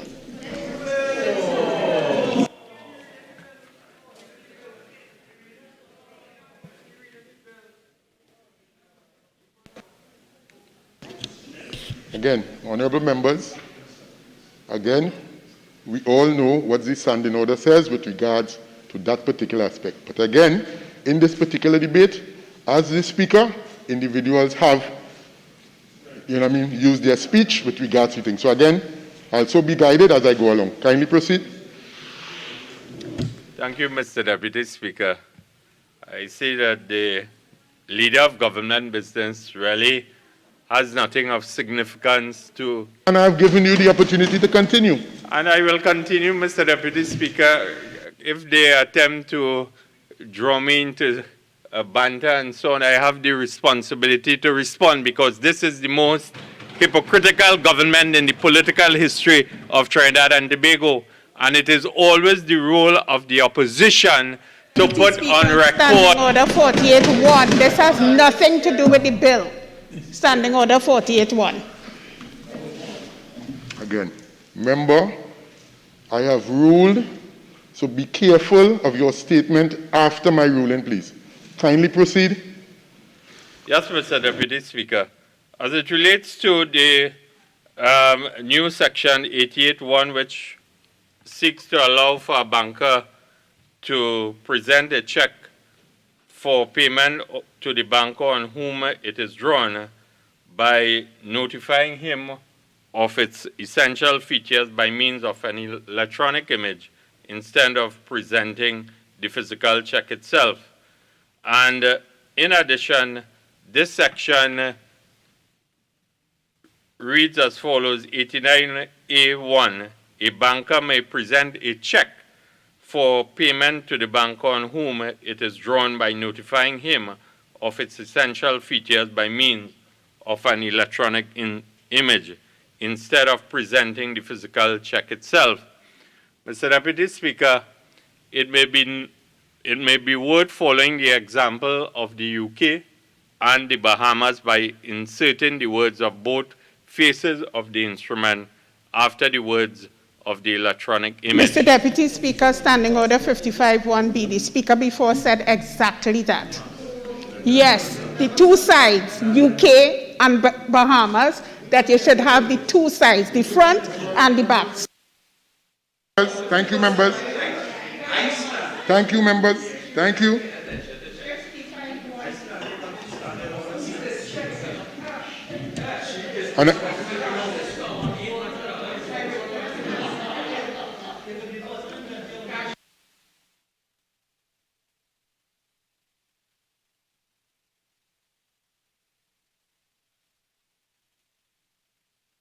Okay, members. Can I rule now? Can I, member for Naprima, can I rule now? Again, member, I'm going to give you a little leeway, right, because it was made mention by one member of this house so far. So kindly proceed, get to your point, and then we will move. We'll take it from there.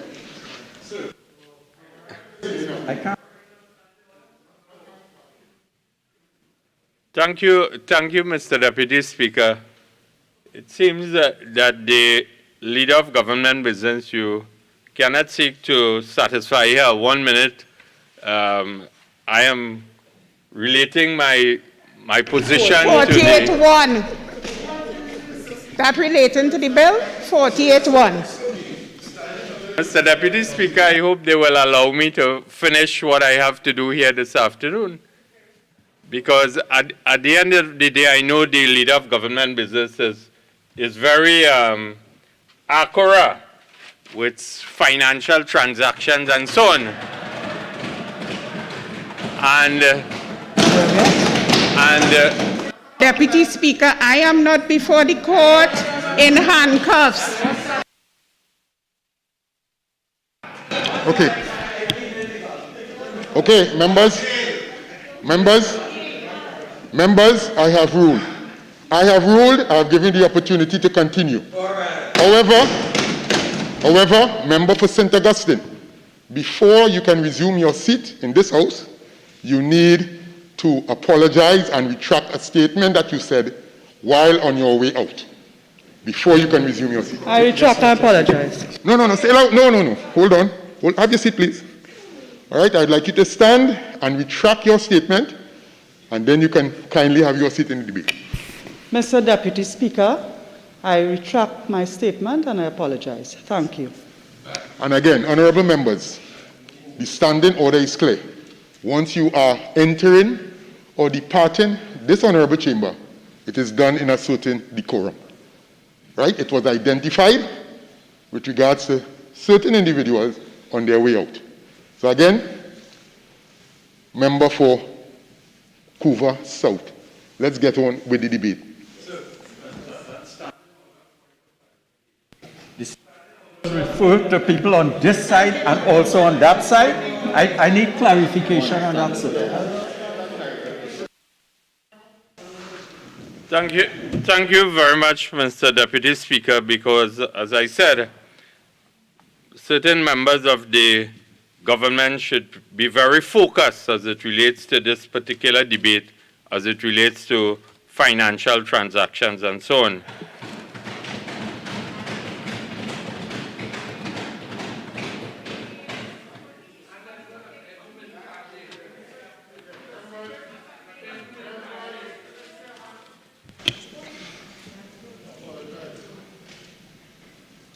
member for Laventille West. Yes, sir. Again,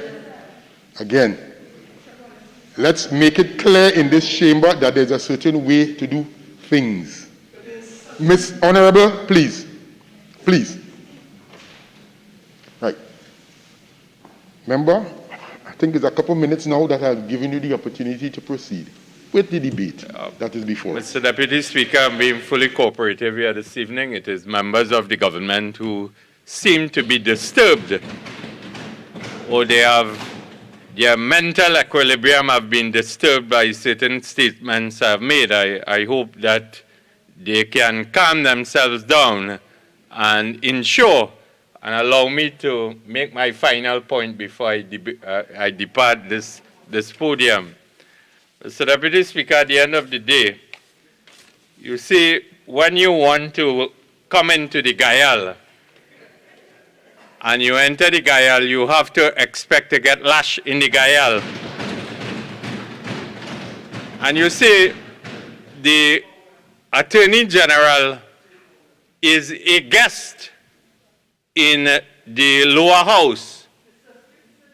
I mean, really, 48-1. 48-1. I said it, but you're so blabbering, Doppy. Again, Honourable Member, the standing order is clear with regards to the Attorney General being in this chamber at any time.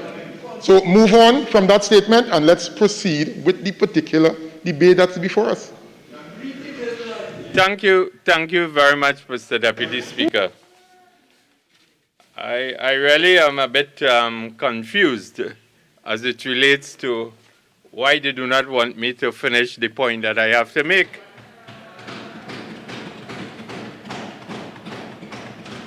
Because, Mr. Deputy Speaker, at the end of the day, the leader of the opposition and my colleague, the member for Mayaro, we have stated our position as it relates to this particular piece of legislation.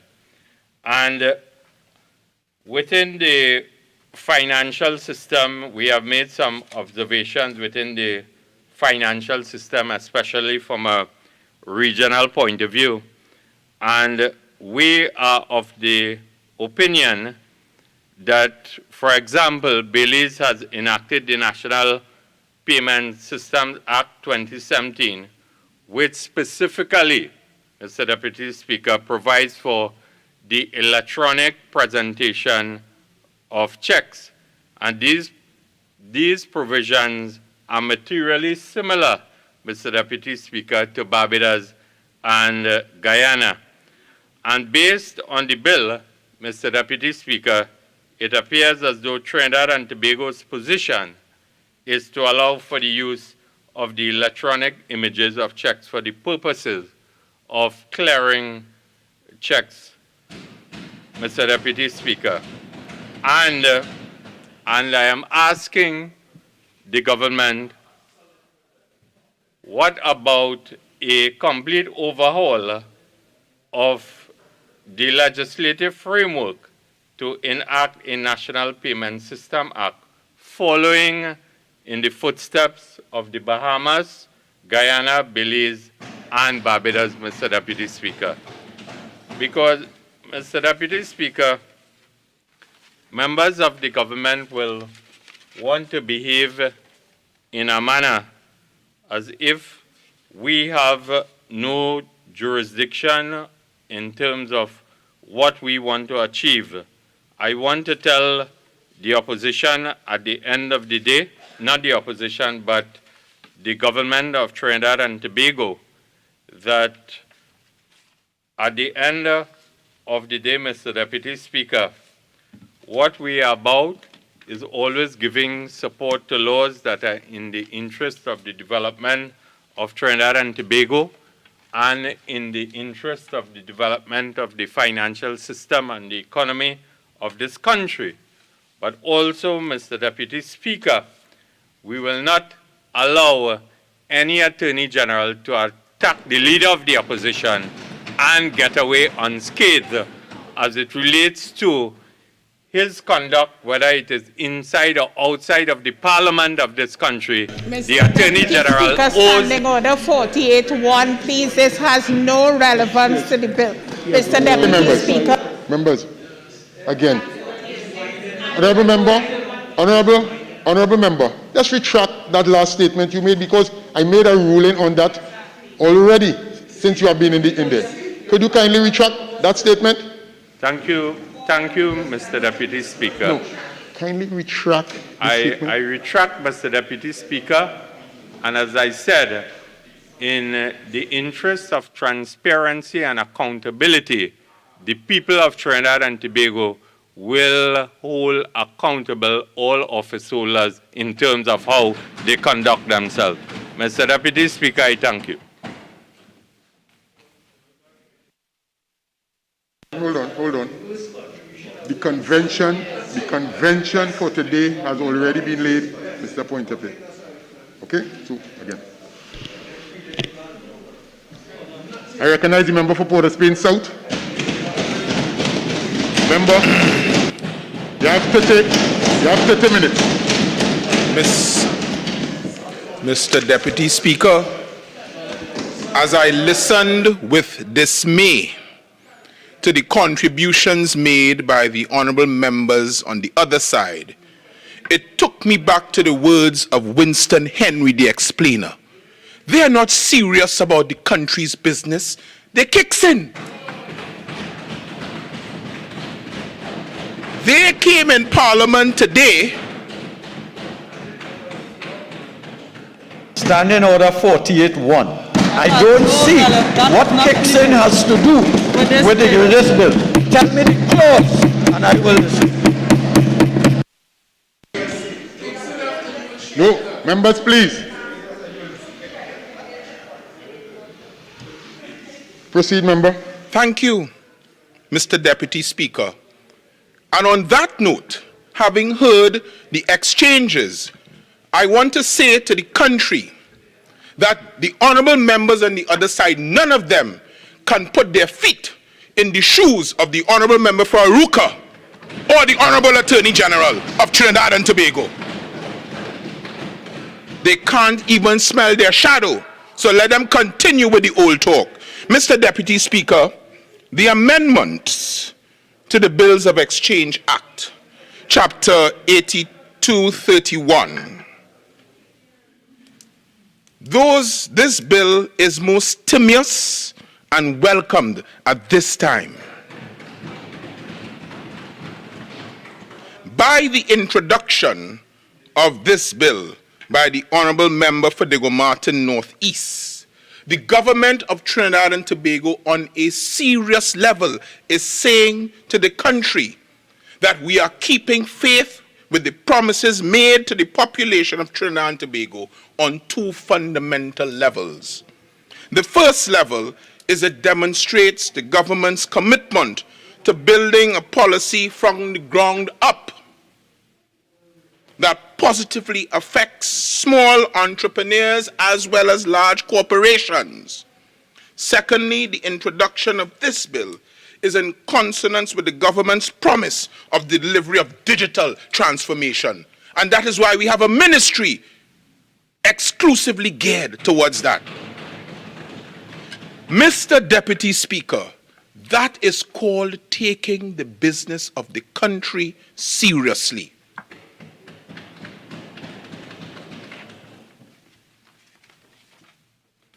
Therefore, Mr. Deputy Speaker, having read the clauses of this bill, I have developed a theory.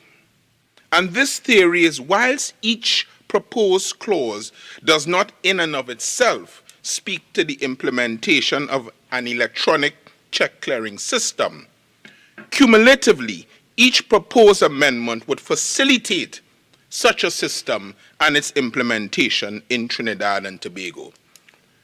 Honorable Member for Diego Martin Northeast, we thank you because the people of Port of Spain South will make good use of this legislation when it is passed very shortly in this House. Mr. Deputy Speaker,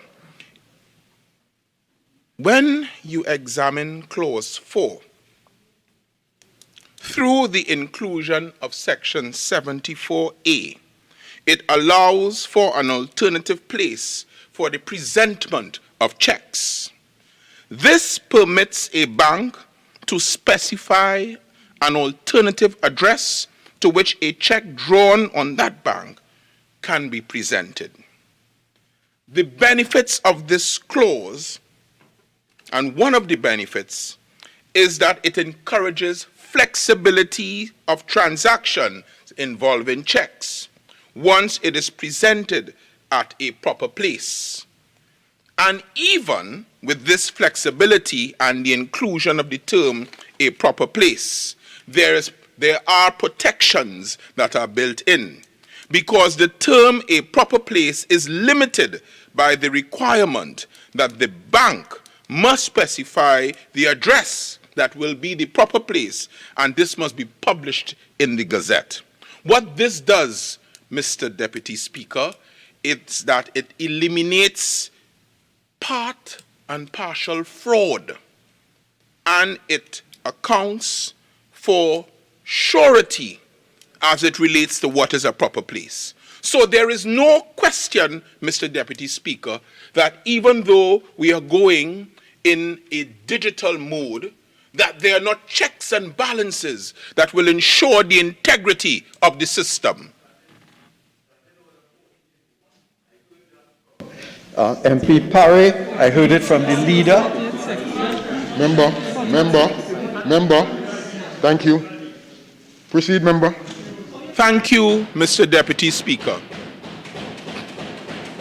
I don't know what happened to Jack in the Box. No, member. Mr. Deputy Speaker, who is Jack in the Box? Retract that statement. That statement. Proceed. Thank you. So I want to tell the country to pay particular attention to Clause 5 of this bill, and in particular, the creation of the new sections 89A and 89B in this bill. The gravamen of these new sections, and particularly Section 89A, is that it speaks squarely to the presentment of checks by electronic means. But this must not be viewed in isolation, because even with the presentment of checks via electronic means are the safeguards. I'm about the safeguards that are included, because it requires, even though the checks are to be presented by electronic means, it requires essential features of the checks to be presented to the bank. For example, signatures, account number, dates, and information. What that means, Mr. Deputy Speaker, not only was a lot of thought put into these prima facie 6 clauses, but it was well thought through, because as it creates an opportunity, it creates a check and balance, no pun intended, to ensure the integrity of the transaction. Section 89B, which is also ushered by Clause 5, provides an extra layer of protection and security as it provides for, even if the check is presented electronically, the clearing bank must ensure before issuing the amounts that the physical check is indeed so. Mr. Deputy Speaker, what that does, contrary to all that has been said from the honorable members on the other side, is that it ensures that when a check is presented digitally or electronically, there is a proper physical check to match it. What can be wrong with such a safeguard measure? Mr. Deputy Speaker, in general, these amendments are helpful in transforming the Bills of Exchange Act, Chapter 8231, into a more progressive piece of legislation. The proposed amendments present themselves as a positive step towards making the process of check clearing a digital operation. Traditionally, checks were understood as being a physical piece of paper, but with these amendments, checks can be presented by electronic means, building a digital infrastructure for the country to utilize as a springboard for further digital enhancement and advancement in the financial sector. I have heard no one from the other side. There are businessmen from the honorable members. They haven't addressed the public on the transformation of the financial sector. I will do so. What this does, Mr. Deputy Speaker, it will have the effect of bringing checks into alignment with other digital initiatives of banks in Trinidad and Tobago and other digital initiatives presented by the government of Trinidad and Tobago. The electronic check clearing system, as I would call it, will reduce the risk of physical checks being lost, and an electronic record and digital image of the check will be stored. How many times, Mr. Deputy Speaker, have you heard from maybe an aunt or an uncle that they've lost their checks that was gotten for their pension? Sometimes it happens. With this now, once there's a digital image, the checks will be there for perpetuity. This bill and the proposed amendments that are contained within it provides a roadmap whereby the digital infrastructure is being developed in order to assist customers and banks alike with payment in the context of checks.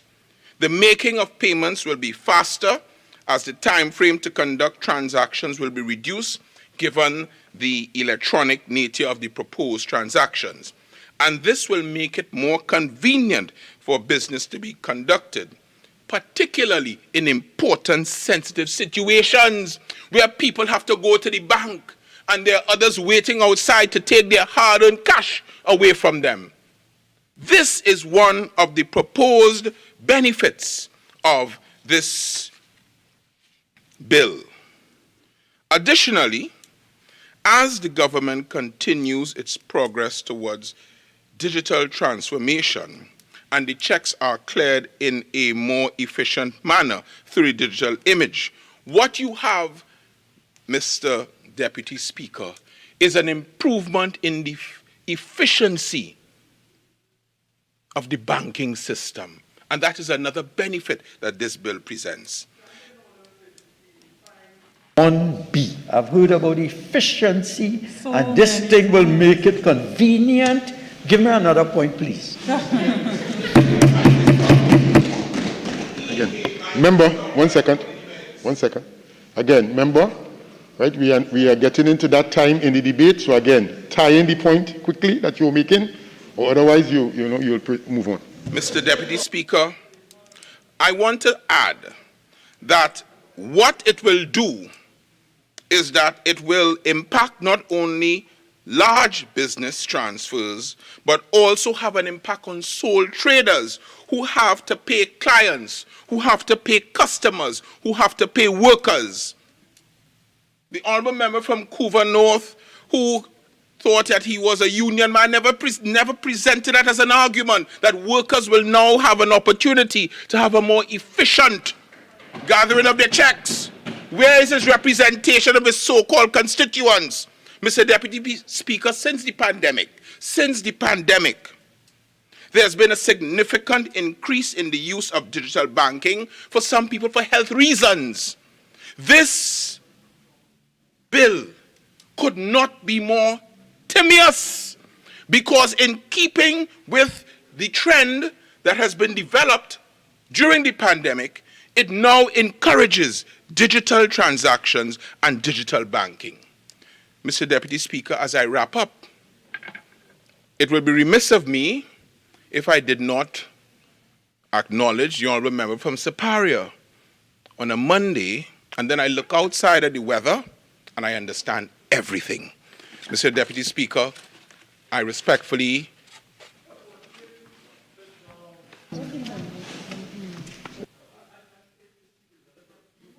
I know that will fly over your head. Hold on, 1 second. 1 second. You have concluded your Say, in conclusion,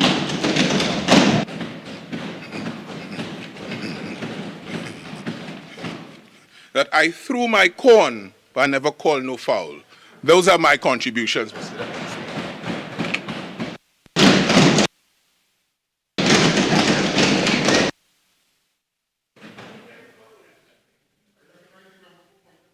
And again, you have 30 minutes. Thank you, Deputy Speaker. I won't take my 30 minutes. I just want to start off by saying the last speaker, my good friend there from Port of Spain South, clearly doesn't understand the bill. He missed the mark entirely. Deputy Speaker, this bill is a very important piece of legislation, in my view. And I listened to all the different previous speakers, and I would not get into the legal drafting of the bill, Deputy Speaker.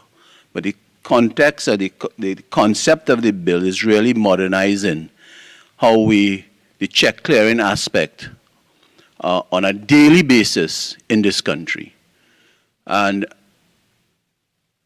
if you understand how checks are cleared in the country, Deputy Speaker, it's very mundane, labor intensive, where on a daily basis you will get all representatives from the different banks in Trinidad and Tobago come in to Central Bank with the different checks that would have come across that particular institution, and they exchange the checks at Central Bank. And then they go back to their institutions, and they do that process on a daily basis.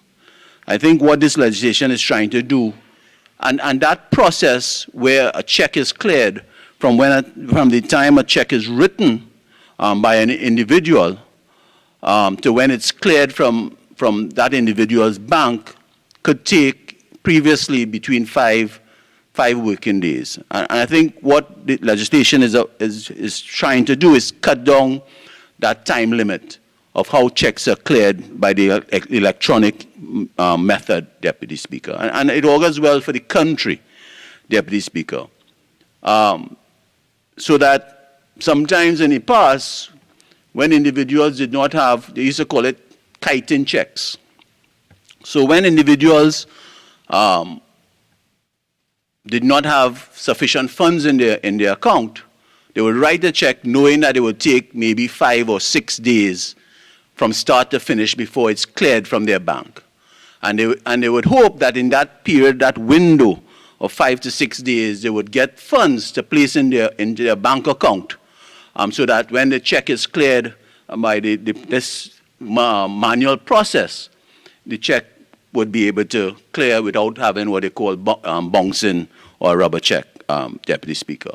But with this system now, based on what the Minister of Finance, the acting Prime Minister, said today, it should eliminate that time from maybe 5 or 6 days to maybe 1 day. So the whole issue of that time, free time of maybe getting funds into your account would be eliminated. So what that says, Deputy Speaker, is that people who write checks today, by tomorrow those checks could be cleared from their account. So they must always have funds before they issue checks, which they're supposed to do, because issuing bounce checks, as we call it, is a fraud and illegal act, Deputy Speaker. And so this piece of legislation would reduce the timeline on how checks are cleared, and it augurs well for a country. The issue there for me, Deputy Speaker, is the electronic aspect that the Minister of Finance, when he piloted the bill, the acting Prime Minister, the electronic part, the signature, because there are two things on a check that you tend to want to look at to see if it's valid. One is that the signature of the check itself, that it matches up to the specimen signature that you would have had in your bank or your particular branch. And the second issue would be funds in your account, and Deputy Speaker. By by clearing checks electronically, I'm hoping that the Minister of Finance could alleviate some of the concerns, because I know this piece of legislation would have been piloted or would have been pushed through from the Bankers Association with the central bank to the Minister of Finance. So it would have from them, those two institutions. So, Deputy Speaker, I am hoping that the Minister of Finance in his wind-up would give me some comfort how the electronic signature would really be taken into account to safeguard the individuals, Deputy Speaker, the individuals who are writing checks and clearing checks or depositing checks in their account, Deputy Speaker. The other issue that I see, Deputy Speaker, is that this process here today was started a few months ago by the different banks, because most of us here would have checking accounts, and you would have seen that your different banks would have started a process in the past few months of recalling old checks or having the style of checks that you have to now use be standardized. So, for example, one of the different aspects of a check now going forward is that the date on your check has to be standardized. It would be day, month, year, and that would be a criteria, a fixed way of writing checks. Because in the past, you could have written checks either month, day, year, or day, month, year, or month, day, year. And so that they have now standardized the issue of checks a few months ago. And I think it comes into effect, I guess, when this bill is passed, Deputy Speaker. So you must write checks now, day, month, year. And so those guidelines would have been started by the banks a few months ago, preparing the customers for this particular piece of legislation, Deputy Speaker. Deputy Speaker, the other issue that I have is banking fees in relationship to this.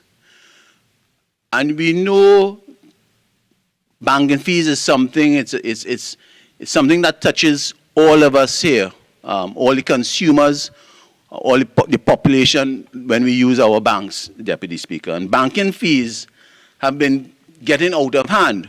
And I'm hoping that with this piece of legislation, when it's passed, that we all know banks generate sizable amount of revenue from banking fees, Deputy Speaker.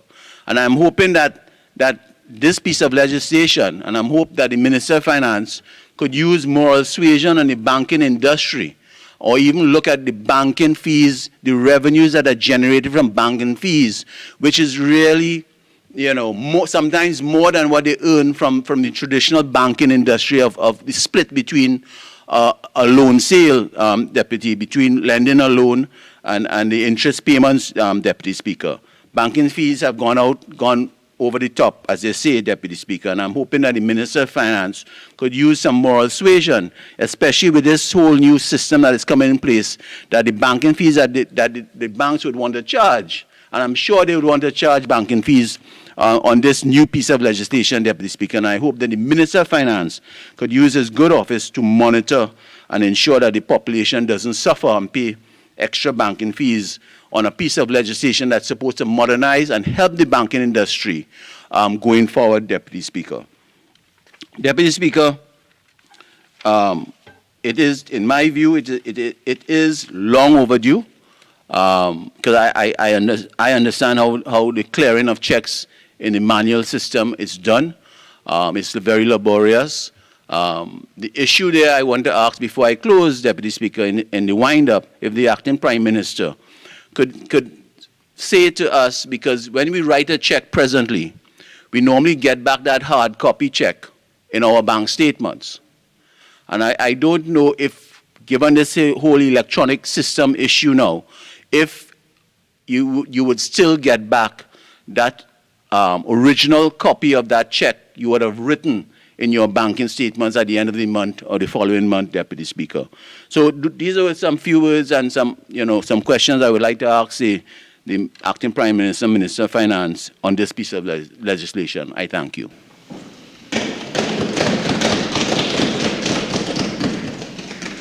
I recognize the Minister of Finance.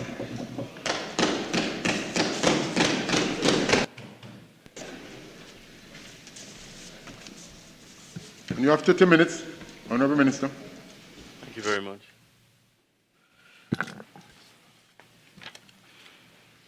Apart from the one or two points raised by the member for Pointe-a-Pierre, the member for Siparia raised essentially 3 points.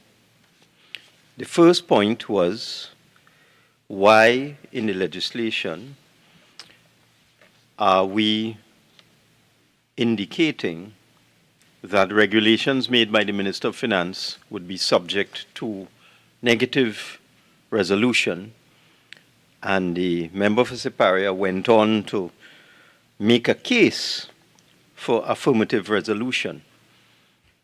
Mr. Deputy Speaker, I think this is a matter that has been traversed in this House on multiple occasions.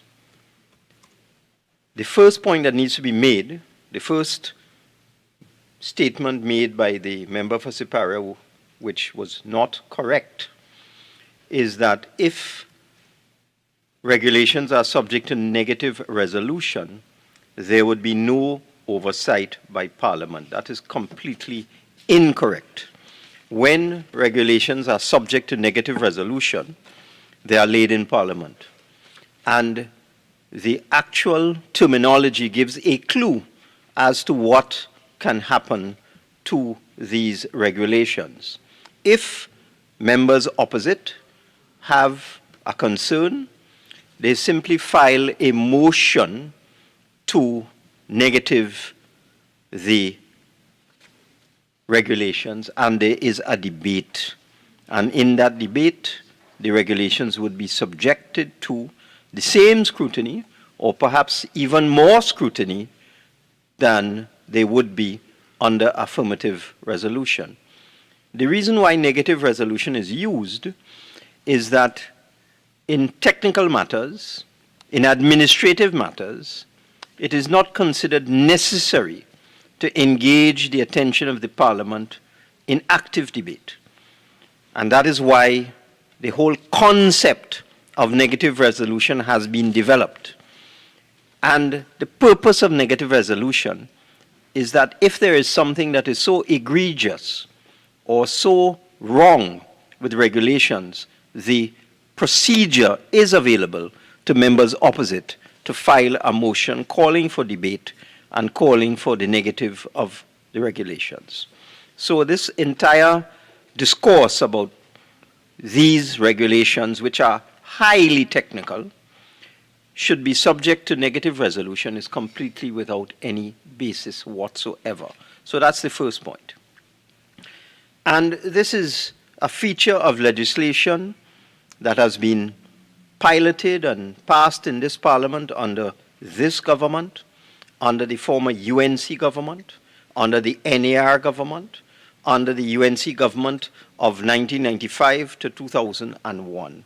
There's a clear distinction between those regulations that require the active consideration of the House by way of affirmative resolution and those regulations that are technical in nature and do not require the active attention of the House. The second point made by the member for Siparia was that within the law, we should include a requirement that both faces of the check or both faces of the instrument be digitized, scanned, and put into electronic form. The point being made that this is in the UK legislation and in the Bahamas. However, there's another way to deal with this, and the way we have chosen to deal with this is to use something called essential features. And if one looks very carefully at the bill before the House, one will see that the clause that deals with essential features contains far more than simply the faces of the instrument. And within that clause as well, is the power of the minister by order to publish any other features of the check, the digital image of the check that should be required. It is standard practice at this point in time for the central bank and other commercial banks to digitize both sides of the check, and because of that provision in the new section 89(8), I believe, where the minister can by order publish any additional features that need to be captured, that will cover the whole question of both faces of the instrument. The third point being made by the leader of the opposition was that we should allow for customers, citizens, to submit digital images of checks to the bank. Now, that is precisely the trap we do not want to get ourselves into. In this particular instance, the physical check must still be submitted by the person who signs the check. The digitization takes place afterwards. It is when the physical check has been presented, then the digitization for interbank communication takes place. But if we had to put a system in place at this time to deal with digital images of checks submitted by customers, in the first instance, one would have to create an entire platform for that. One would have to put in place a number of cybercrime features, and the potential for fraud would be tremendous. We in Trinidad and Tobago are not ready to allow ordinary citizens to submit digital images of checks as legal tender. We are not ready for that. We believe, because the commercial banks are regulated under the Financial Institutions Act, because of all the controls and the guidelines issued by the central bank with respect to these transactions, and that will come to another point made by the member for Siparia in terms of guidelines. We believe that there is sufficient checks and balances in place to prevent fraud from one bank to another. In other words, we believe there is sufficient control in place to prevent fraud by an employee of one commercial bank as the digital image goes to another commercial bank. But if we are to open this up to John public, to everybody, to simply submit a digital image of a check, you can imagine the level of control one would have to put in to prevent fraud. So we are not going to do that. We are not ready for that. It sounds nice. It sounds nice to say, why don't you let the public submit digital images? But I can assure you the consequences of allowing that at this point in time would be significantly adverse. When we come to guidelines, let me go now to the Financial Institutions Act. And it is really disappointing, very disappointing, when the leader of the opposition, in an attempt to appear erudite and learned, comes into this house and misleads this parliament. If one goes to the Financial Institutions Act, Section 5, and I'm reading, the central bank shall be responsible for the general administration of this act, which is the Financial Institutions Act, the supervision of licenses, and the oversight of payment systems. I want to repeat that. It is the central bank that has a responsibility under law for the oversight of payment systems. And this matter, in this bill, is nothing but a payment system, and the central bank has a legal responsibility to have oversight of payment systems. But if that were not enough, if one goes to Section 10 of the Financial Institutions Act, one will see that under that section, just give me 1 second to pull it up, Mr. Deputy Speaker, under Section 10 of the Financial Institutions Act, one will see that the central bank is already empowered under Section 10 of the Financial Institutions Act, which deals with all commercial banks and all commercial banking matters, not just bills of exchange, which is a standalone matter, but the central bank is the authority under the Financial Institutions Act dealing with commercial banking.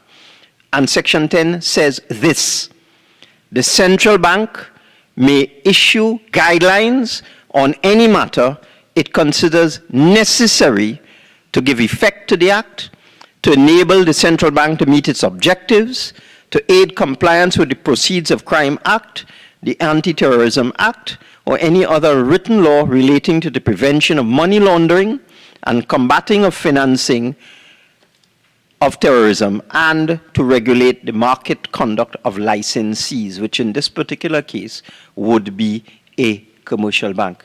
This provision has been in the central bank, has been the purview of the central bank under the Financial Institutions Act for donkey's years. Let me repeat that.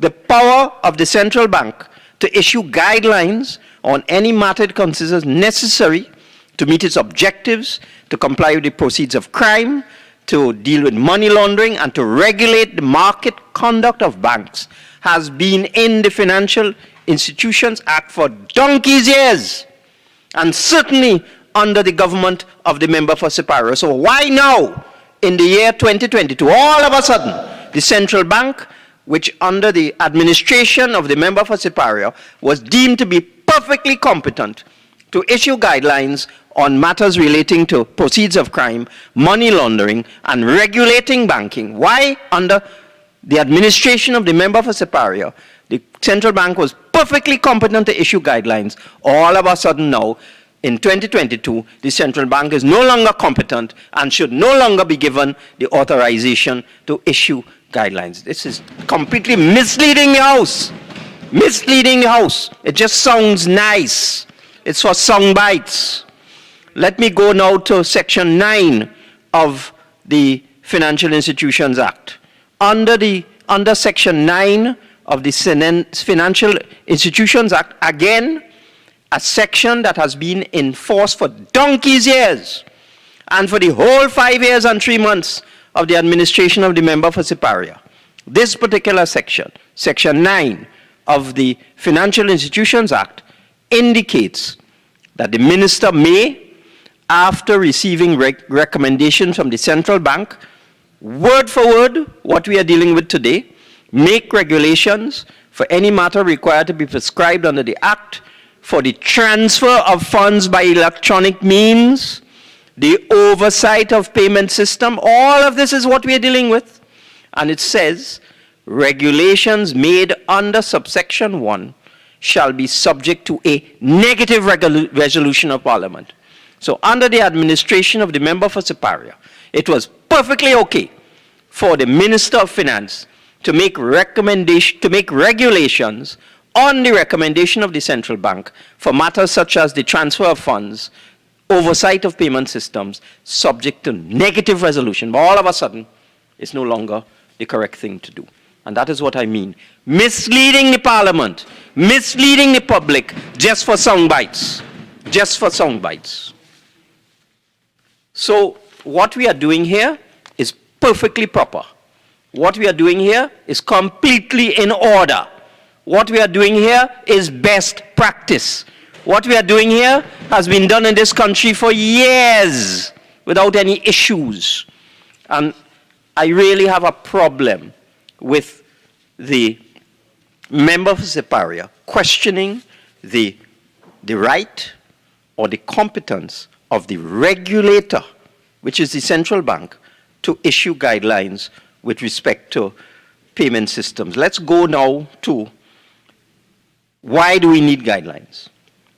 Under the Financial Institutions Act, and under another act which we will deal with shortly, the Insurance Act, which has been dealt with, debated in this Parliament for 10 years, the central bank has the power to issue guidelines. These guidelines are used for clarity and cover operational matters. In relation to electronic check clearing, guidelines are intended to treat with matters such as the form and content of reports, because the banks have to report to the central bank, intraday schedules for processing checks, again, an administrative matter, standards of checks, security protocols for checks. These matters are dynamic, they change quickly, and the central bank needs to respond affirmatively and promptly to advances in technology or other changes in the financial environment. Further, in keeping with the rules of statutory interpretation, and the member for Siparia must know this, guidelines cannot exceed or depart from the primary legislation or any regulations enacted thereunder. The central bank has been issuing guidelines in the context of primary legislation and subject to regulations for donkey's years. Donkey's years. So that why are these becoming issues now? It is just an attempt to be clever. It's just an attempt to be populist. It's an attempt to appear that you know what you're talking about. But in this particular case, that is not the case. I beg to move, Mr. Deputy Speaker.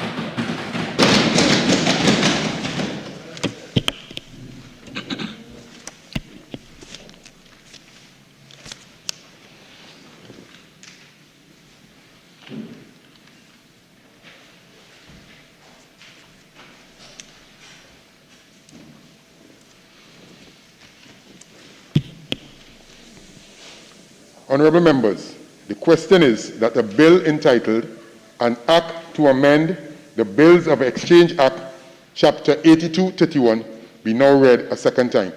Those in favour say aye. Aye. Those against say no. I think the ayes have it.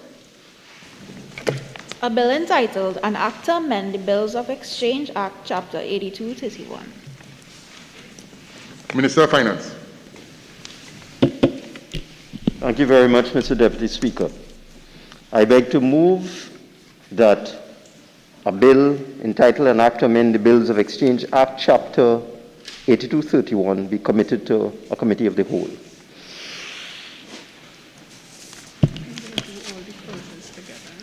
Honourable members, the question is that the Bills of Exchange Amendment Bill 2022 be committed to the committee of the whole to be considered clause by clause. All in favour say aye. Aye. Any against? I think the ayes have it. This House will now go into the committee of the whole to consider the bill clause by clause.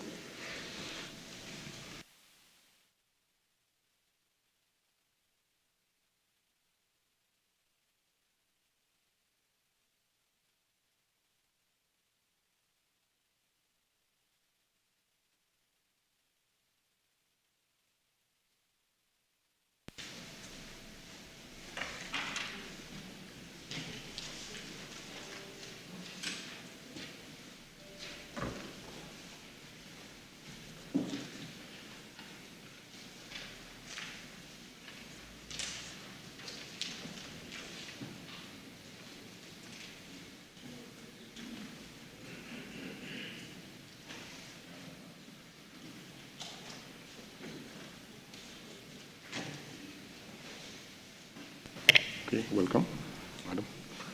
All right, this committee of the whole will now convene. Clerk. Clauses 1 to 6. All right, I have no amendments before me. Chief Whip, Leader of the House. All right, so could we take them all together as one? Right? Yes. Thanks. Clauses 1 to 6. The question is that clauses 1 to 6 stand part of the bill. The question is that clauses 1 to 6 now stand part of the bill. Those in favour say aye. Aye. Those against say no. I think the ayes have it. Clauses 1 to 6 now stands part of the bill.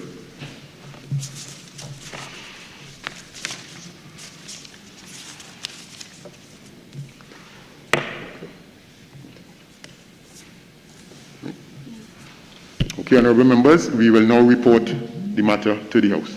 Thank you.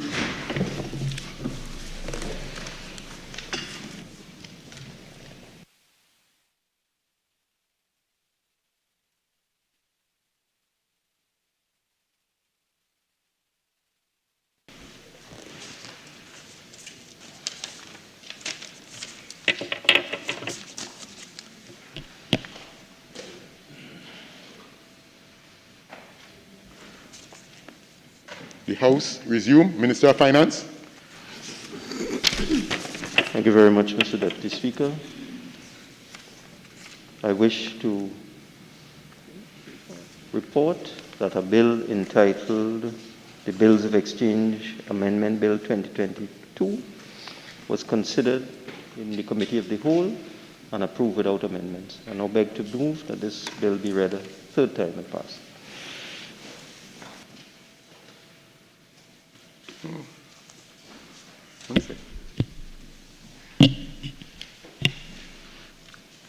Leader of the House, just confer with the correct notification, please. Agrees with the committee report. Mr. Deputy Speaker, I had the wrong procedure. I wish to report that the Bills of Exchange Amendment Bill 2022 was considered in the Committee of the Whole and approved without amendments. I now beg to move that the House agree with the committee's report. Honourable members, the question is that this House agree with the committee's report on the Bills of Exchange Amendment Bill 2022. All in favour say aye. Aye. Any against? I think the ayes have it. Minister of Finance. Thank you very much, Mr. Deputy Speaker. I beg to move that a bill entitled an Act to Amend the Bills of Exchange Act, Chapter 8231, be now read a third time and passed. Honourable members, the question is a bill entitled an Act to Amend the Bills of Exchange Act, Chapter 8231, be now read a third time and passed. All in favour say aye. Aye. Any against? I think the ayes have it. A bill entitled an Act to Amend the Bills of Exchange Act, Chapter 8231. Okay, honourable members, at this time the sitting will be suspended and we will resume at 20 past 5. 20 past 5.